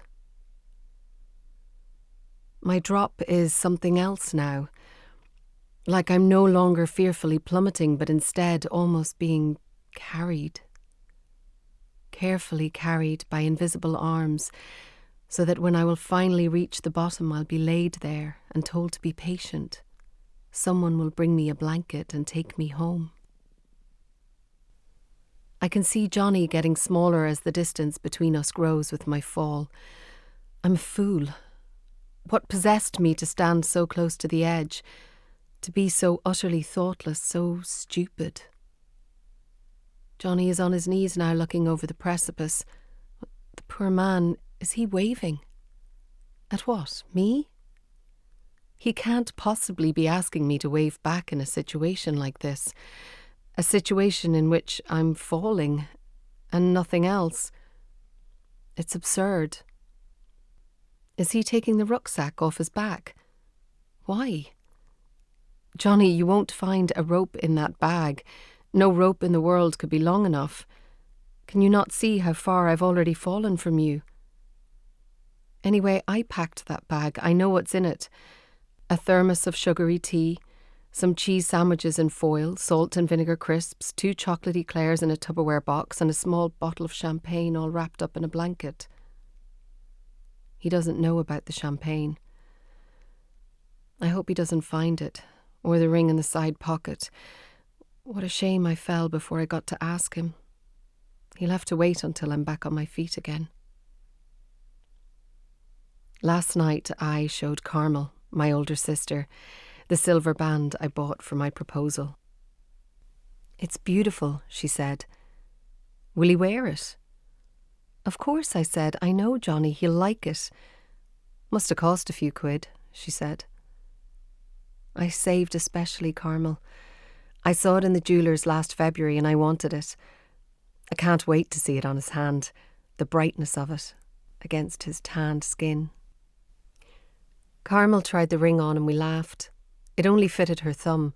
We opened a cold bottle of wine at her kitchen table and I told her, hardly stopping for breath, of all the flowers and the colours I had in mind. 14 roses for the bridal bouquet. Belle Romantica, peony pink, ivory silk, tied together with mint, fennel, eucalyptus and birch twigs. Peach and apricot colours for the bridesmaid's bouquet. For the church decoration, more roses, heaps of them, delphiniums, hydrangeas, sweet pea. Slow down, Carmel said. The lad hasn't even said yes yet. He will, though. He will, Carmel. I know he will. He loves me. He's always saying he's mad about me, even when I'm in a mood. It makes me cry sometimes that I love him so much. Isn't that strange? I hope telling Carmel about the proposal didn't set some appalling curse on me today. I've heard all sorts of superstitions around weddings. The lightness in my head when I looked over the edge just a moment ago, and that stirring queasiness that came after it, a queasiness that made everything below my waist feel rubbery and stewed. Was that the curse? Did Johnny see the curse arrive into my body even before I fell, and that's why he reached for me just a second too late? Or was I already falling? Falling before he knew what was happening? He'll tell me when I see him again, when I'm back on my feet. For the moment, I'm going to listen to that calming voice in my head telling me to just breathe and let it happen. Everything is still ludicrously slow. I extend my arms and feel the wind flutter like loose pages between my fingers. I don't like it. To Johnny, I must look like a holy cross getting smaller and smaller so that eventually I could be looped onto the thin gold chain he wears around his neck. I bet I look ridiculous. I turn my head towards the sea. From my angle, the sun appears to be slowly striking the whole body of water with white hot blows, making the water's surface resemble a molten grey metal in some enormous furnace. It frightens me. But as I feel that first pep of fear, I breathe deep just as I do when there's plane turbulence or when I waken from a fever dream. Usually in fearful situations, I am sent a song by the one who sings to me better than all the others. The divine and untouchable, the singular and irrepressible David Bowie. He occupies a whole jukebox in my head and I kid myself that he personally chooses the songs I need to listen to. You're looking at a die-hard fanatic right here, falling through the sky. I know the words to every song, and I'm not just talking the mainstream tracks. I've got the lyrics down in my head a long time ago and I never did forget them. I lost my voice on the day Bowie passed. It just vanished. Moments after I heard the news on the radio. Inconsolable. Couldn't speak again until the following night. It was only then I understood why my Aunt Maureen cried for a full week after Freddie Mercury went. I couldn't fathom back then how she could grieve so sorely for someone she'd never even met. But then I got it. The grief, the blast and slam of it. David Bowie was my man, and I loved him. Different to how I loved Johnny, but I still loved him. Still do. He rapped me up a distinct song for each of the happiest and each of the saddest moments of my life. He sang them especially for me too. Well, any hardcore Bowie fan will tell you that, I suppose. What song will Bowie send me now as I fall 400 feet through the air? What sad song when all I want is to be back at the place I was before I fell, back with the man I was just about to propose to? At around 150 feet from the bottom, I spot the shining black and white plumage of a razorbill stood on its stony nesting ledge, which worryingly is barely the width of a dinner plate. Johnny told me on one of our hikes recently that Newfoundland hunters gave male razorbills the nickname thinkers, because during courtship they turn their bills up to the skies as if to tell the female that they're contemplating the vast and tangled philosophical questions of the world. I think that's pure class, that. Behind the parent, 2 little chicks, perhaps only a few days old, look at me disbelieving, as if I were some enormous pageantry bird with my hair blazing in the wind like yellow ribbons on fire. Soon they will fall from the edge too, wingless and as young as just 20 days old, the father following them to the ocean, keeping an eye on them until they appear safe enough to survive on their own. I wish my father were here, waiting for me at the bottom. He used to catch me when I jumped from the 5th stair in our tiny hallway. I was never allowed to go higher than that. What a story this fall will be when Johnny and I have our own children. Will they ever believe that Mummy survived such an adventure? I listen for that David Bowie song from the jukebox in my head. Its first sound is just about to come to me in a slow fade up when everything changes. I hear only the soft conspiracies of the sea, then no sea. I smell only the salted soup of the sea, then no smell. Has somebody with far too much power at their hands carelessly turned out all the lovely lights of the world? Although I cannot see, I'm sure there's nothing broken, not even a scrape. I'm all in one piece, everything held together but somehow weightless too. The only inconvenience is that I'm feeling a touch closed in, as if I haven't fallen on either the vast land or into the deep sea as I expected, but instead inside some silent, dark balloon, shaped out of a sense of time now stopped entirely. Strange being here, inside this paused half-second. Odd to have the sensation too that I may not move from here for some time, that I'm stuck. In this half-second balloon of no light, David Bowie brings me some relief with the tenor saxophone part from a song called Lazarus, track 3 on his final album, Black Star. Then it is very quiet in my dark waiting place where I must stay until someone comes to get me. Do be quick. I have a wedding to plan. Life is going to get awfully busy soon. I have to see Johnny's face when I ask him to marry me. His wide, beautiful face. His sea green eyes. I'll just imagine it while I wait here. Come on, Johnny. Hurry up. My life is too wonderful to be stuck here doing nothing. My life is glorious. I know I've never used that word to describe my life before, but I'm using it from now on. I really mean it. I'm going to say it very loudly in here. My life is glorious. Can anybody hear me? I said my life is glorious. Give it back.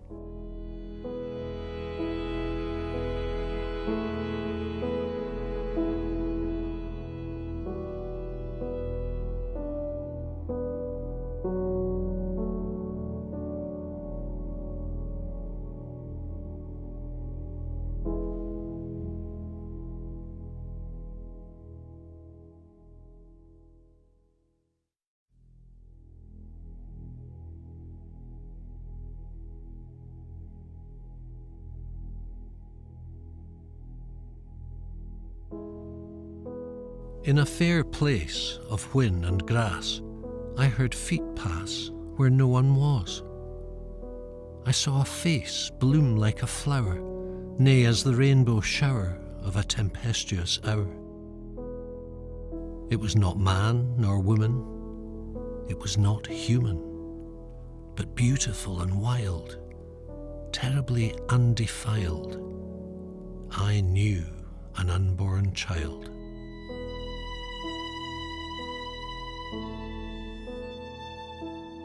My dear Charles, it causes me the utmost regret to learn from your letter that you believe I have deceived you in the matter of Miss Malvina Mackay. In these pages I have written only such details as will set your mind at ease regarding the Gallic poetess, chronicler of all in these islands. I trust you will come to understand her presence in my life and in yours as none but the greatest blessing. You will remember, of course, the spring you and I spent together in Venice as the days tumbled towards the century's close, when, as young men without direction, we strolled together through the 3,000 calli, when it seemed we needed no sustenance but the very air. You might recall one particular evening when, for a few hours, we separated. This in itself marks the night as strange, for we were accustomed to spend those long hours in one another's company, sharing that intimate discourse known to the deepest of friendships. As the sun sank across the laguna, you expressed a wish to experience the city in darkness, but I protested some passing nervous exhaustion. Your very eagerness sickened me, as if you found in that city some greater purpose that still eluded me, and uncharitable words escaped my lips. You proceeded alone. Here I must confess, if not a deception, then an omission. I did not stay abed. Within but a few minutes of your departure, I bitterly regretted our separation. Setting aside my oppressive mood, I hurried out, hoping to find you and take up our mutual pleasure once more. Perhaps I mistook my way through those shadowy lanes. Perhaps I crossed the 4th bridge instead of the 3rd. Whatever the cause, I found myself between 2 towering buildings I did not recognise, their tops almost touching above me. It was terribly dark. I heard, or thought I heard, a mournful cry like that of a great bird. Turning, I saw before me a stranger. The figure wore an ash-grey cloak and blank white bauta, and carried a bright-flamed lantern. I called out, and the shade darted around the corner. I paused, considering whether to flee, to seek the comfort of your company once more. But what could I do but follow? With each turn I saw the light ahead, as if waiting for me, and then with billowing cloak the stranger would vanish. We passed what seemed like hours in this fashion, until I had not the least idea where I was. Before I knew it, we had reached a dark campiello. The visitant stood in the square's centre, beneath a small persimmon tree with buds just beginning to turn to bloom. As I came close, I saw this was a woman. I saw dark eyes, an innocent smile, a stray lock of auburn hair. She approached and pressed a pale hand to my chest. The light of the lantern grew brighter. I felt her warm breath upon my face. As I opened my mouth to speak, there was a stabbing pain in my heart, as though she had reached inside my very flesh. I cried out, and then I returned to consciousness, leaned against the door of our pensione. Checking my watch, still mercifully in my pocket, I saw to my astonishment that less than an hour had passed since your departure. I do not know what occurred in the intervening time, nor was I ever, in the days that followed, again able to locate the campiello with its single persimmon tree. That night I could only take myself upstairs to bed. When I awoke in the morning, you were there once more. My behaviour in the ensuing days was that of a brute. I closed my heart to yours, refusing to disclose even a fragment of my turbulent thoughts. You wept. You pleaded, and I was unmoved. In truth, though I did not know it, I was undergoing a second birth, and the pain of it brought separation from the waking world, and from you. You stepped once more across the Piazza San Marco and through the halls of the Gallerie dell'Accademia. I searched every shadowy corner of the city for a place and a person I could not find. We returned to Edinburgh in near silence. In the years since, you mentioned our rupture only once, asking whether I had been beset by some profound doubt or religious terror. The response I gave silenced that subject, and we resumed our correspondence as friends, if now of a different kind. Perhaps if I had taken you into my confidence. But how could I?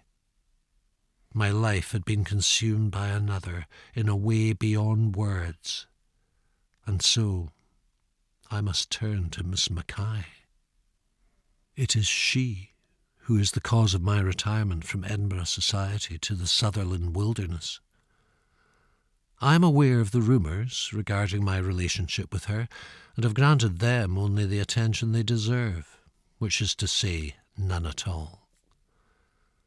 Perhaps you too have wondered if she was the cause of the rift between us, and indeed it is so, though not in the way you imagine. Previously I had offered to the reading public the Legends of the Gaels, and have reason to be proud of that work. When I returned to my labours, I began a work unlike any I had attempted before. I sought to record not the struggles of a Gaeldom long past, but the present life of the Highlands in its fullness. The remnants, I thought, of the time that was could kindle the spirit of a time that could be. Yes, I am speaking to you of the Hill of the Grey Eagle, and the name I signed to the publisher was Miss Malvina Mackay. I imagined that once this work was completed, the madness, for so I thought it at the time, would be gone from me. I saw the novel as a kind of exorcism, to be published in a small edition, read by only a few and remembered by fewer still. Once my dreams were sealed away in the book's green covers, I could return to my drab and ordinary life. I was not at all prepared for the reception which was to greet my grey eagle, my Malvina. When the first letters came, I was pleased. When they continued to arrive in their dozens, I feared the new age that was upon us, and I fled. The recent passing of a half-remembered elderly cousin made available to me the old manse of Edder da Curlis. I arrived in winter's dark through winds blowing direct from the Arctic ice. Still the letters followed me, forwarded by my assiduous publisher. Readers saw in Miss Mackay the prophetess of a great Celtic revival. What could I do? I replied to the letters, signing her name. With each stroke of the pen, her mind grew stronger. In the 2 decades since The Hill, Miss Mackay has published 6 novels, 2 volumes of verse and 1 compendium of folklore. Each was written in the same spiritual frenzy as that first tale of the Grey Eagle. Each found a wider readership than the last. Each furthered Miss Mackay's reputation as the foremost chronicler of the nation of Alaba.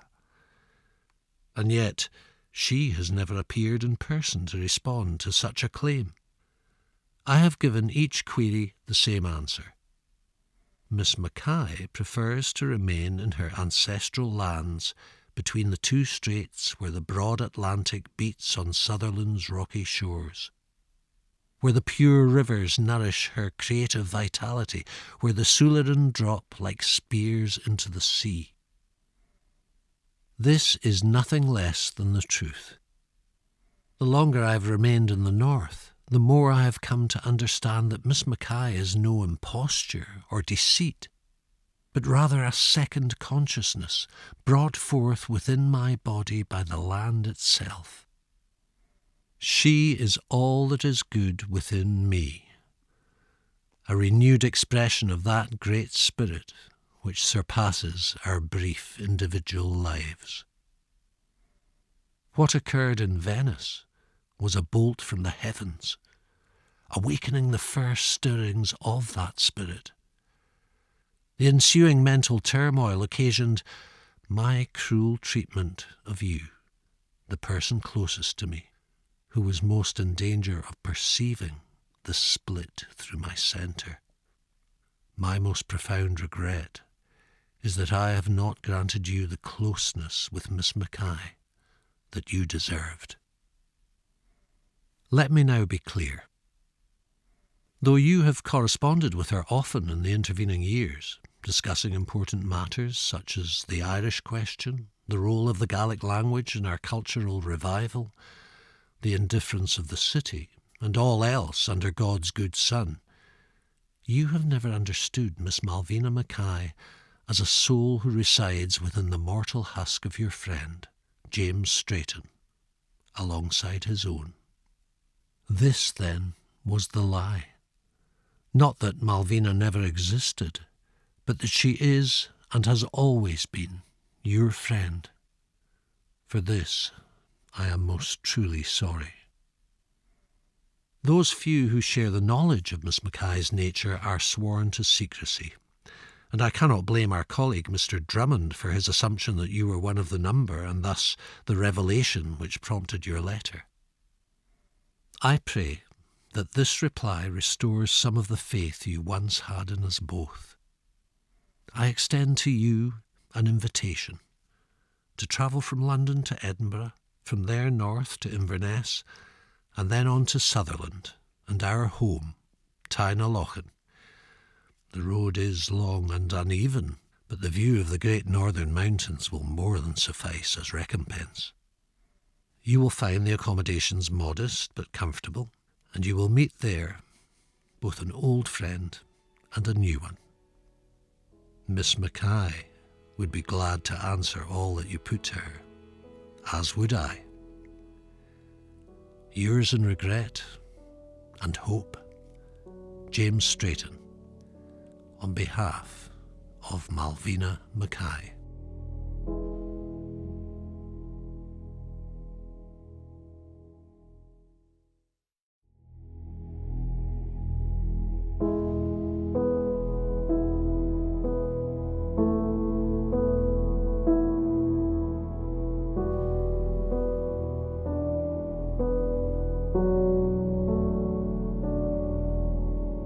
Dawn for the rich, the artistic and the wise is beauty splashed on canvas of the skies.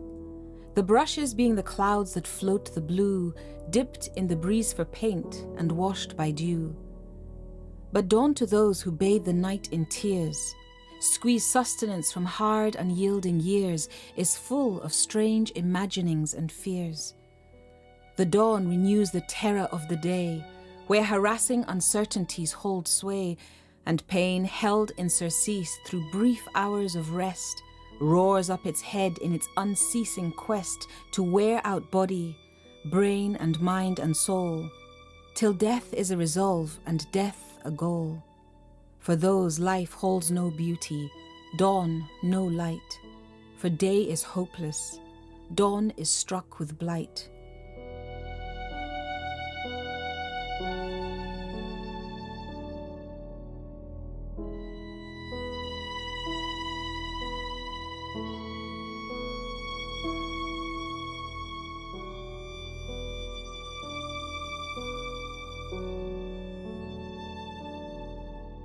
I watched as she opened the large French windows on the second floor and stepped out onto her veranda. She was wearing one of the many white lace dresses that filled her wardrobe. Her eyes sparkled as she gazed out over the shimmering pond, not far from the palatial estate she now called home. I supposed she was still trying to figure out how to fit into this new life. She was young, just 19 years old, and already married into what these humans consider power. A tragedy, really, when there was still so much living to do. Never mind. It's not the first time it has happened, nor will it be the last. The night she was born, I was at my most powerful, ripe and round. They named her Luna because she simply could not take her eyes off me. She was a sweet creature, filling her little pockets with flowers, pebbles, and other wonders of the world. She was not afraid of the night, unusual in a young human. I liked that. Her parents did everything for her. A mistake, if you ask me. A bit of figuring things out yourself can be so helpful. Nevertheless, she played the piano, learnt to sew, but anybody could see that her true gift was in her art. Her watercolours were exquisite. The pieces that hung in the dining hall often drew gasps of pleasure. Oh, they were beautiful. I could see her new husband reading one of those ghastly papers in the reading room downstairs. His inheritance had come in early, and he was determined to prove he was worthy of it. However, having tremendous wealth but little imagination often meant his efforts to execute anything were quite disastrous. A shame, really. For had he listened to his heart, he would have found great joy and success in gardening, because that is where his happiness was to be found. He chose her because she was a prize. Her family had a good name, and she was beautiful and talented. She agreed as she had obligations. Land rich, cash poor, the same old story. They needed him as much as he needed them. It's not that he was bad. To be honest, I have only ever seen truly evil people on a handful of occasions. But he was spoiled, so when her youthful exuberance and chatter annoyed him, he punished her by taking her paints away. The first time it happened, she locked herself in her room in stubborn silence. She was 19, after all. She refused to eat. She paced up and down angrily for hours, then gazed mournfully at her reflection in the mirror. When she marched towards him at breakfast the following day and tried to slap him, he gripped her hand and told her to calm down. She was furious and screamed at him. She didn't understand then how much power she was giving him. In a tone too patronizing for my liking, he informed her that as soon as she said sorry, she would get what she wanted. This is precisely why men should not marry children. She apologized after much sulking, the words tasting like vomit in her mouth. His lips twitched ever so slightly. Ugh, pathetic. He walked slowly towards a glass cabinet, took out the confiscated items, but as she reached for them, he let her know that unless she behaved, he would have no choice but to take them away again. Imagine! Centuries of evolution, and some people just can't help themselves. She cradled her colours as though they were children. Then the coming of dawn. Ah, happiness. She awoke at the first bird call and raced to the veranda to catch the rising sun. She immediately set up the canvas, primed the paints and brushes, then sat down. Her eyes widened as a pinprick of golden light appeared on the horizon. Her brushstrokes were slow at first, but soon quickened. Great swathes of colour swirling over the canvas. The varying shades of a pink-blue sky cradled soft, fluffy, drifting clouds. The distant mountains were bathed in the warm orange hue of the rising sun. She was gifted. They quarrelled frequently over the next few months, but once you give your power away, it can be hard to get it back. It wasn't long before Luna opted to simply stay out of the way, preferring the peaceful company of her paints and brushes. But they would perform magnificently at dinners and parties. Friends and visitors would fawn over her work, and both she and her loving, attentive husband would laugh happily.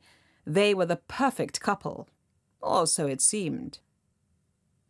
But everything changed on the day the new girl was brought in to help Luna with her daily chores. I knew Eugenia well. She was born in a barn the night I was just a silvery claw in the sky.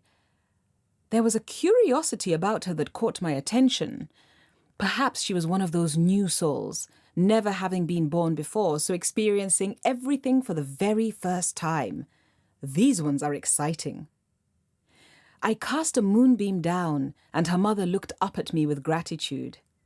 In her eyes, I saw that all-too-familiar look of deep love and concern. I exhaled, waiting for the prayer. It didn't take long. She begged me to keep this one safe. I do hate when these prayers are directed to me, as there is simply nothing I can do. I illuminate the darkness, that is all. I don't grant wishes. I can't answer prayers. I cannot keep anyone safe. And yet they trust me with their greatest fears. I wish with all my heart there is something more that I could do. When she first entered Luna's household, there was an immediate tension. Eugenia had never been the kind of girl to obey the rules. The scars on her body were evidence of the price she had paid for her misdemeanors, and yet her wild, spirited nature was perhaps the most attractive thing about her. Her mother, fearful for her daughter's very survival, had tried her hardest to get her to do as she was told, but Eugenia's soul was one of fire. Perhaps Luna recognized that and was afraid of it. As soon as she could walk, Eugenia had been put to work. They start them off with simple things. Carry this, hold that.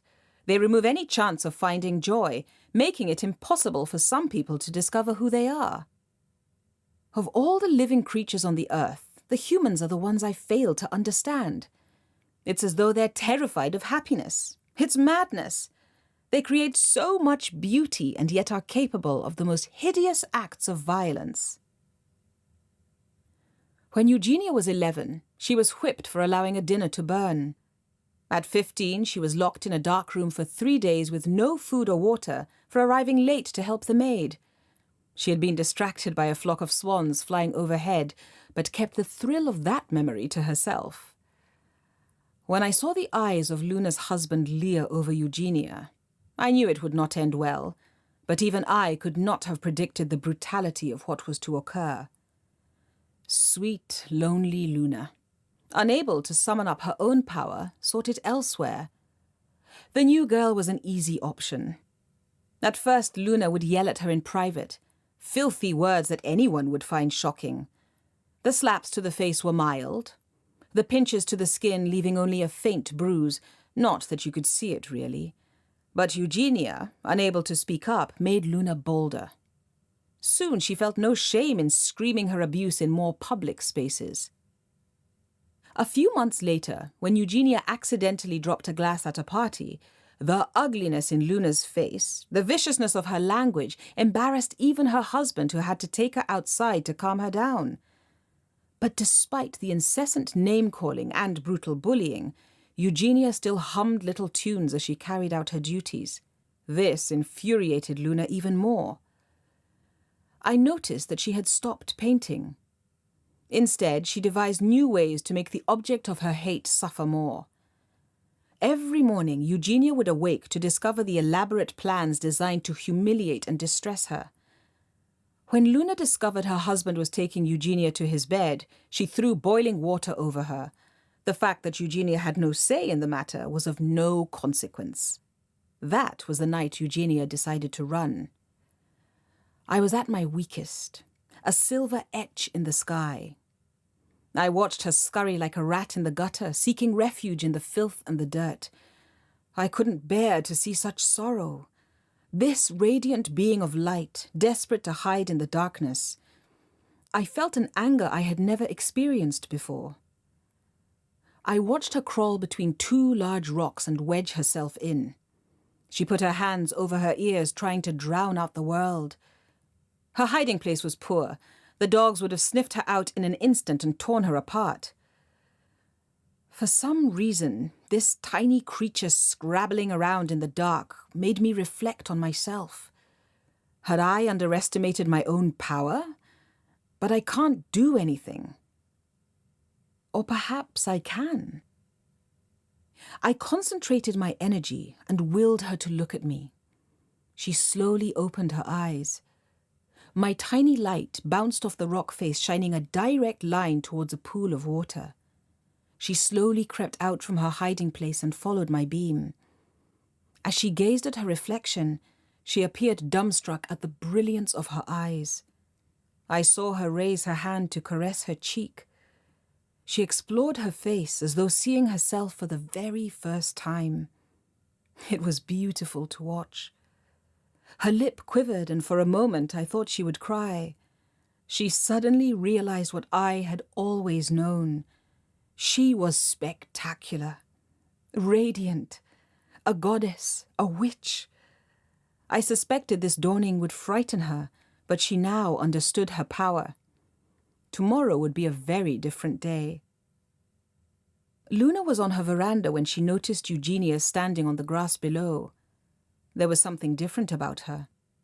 Her shoulders were pushed back, her head high, eyes glinting dangerously. Luna noticed that in her hand there was a blade.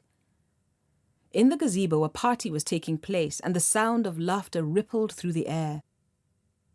Luna disappeared from the veranda, and a few moments later stepped out onto the lawn, her white lace dress floating gently in the breeze. She recognized the force in the ragged, wretched, filthy creature in front of her, and felt a sudden twinge of envy. Then the bitterness, rage, and pain inside her exploded. She screamed like a mad woman, throwing her arms wide open. Eugenia's face contorted as she gripped the knife and stepped forward. I shone as brightly as I could.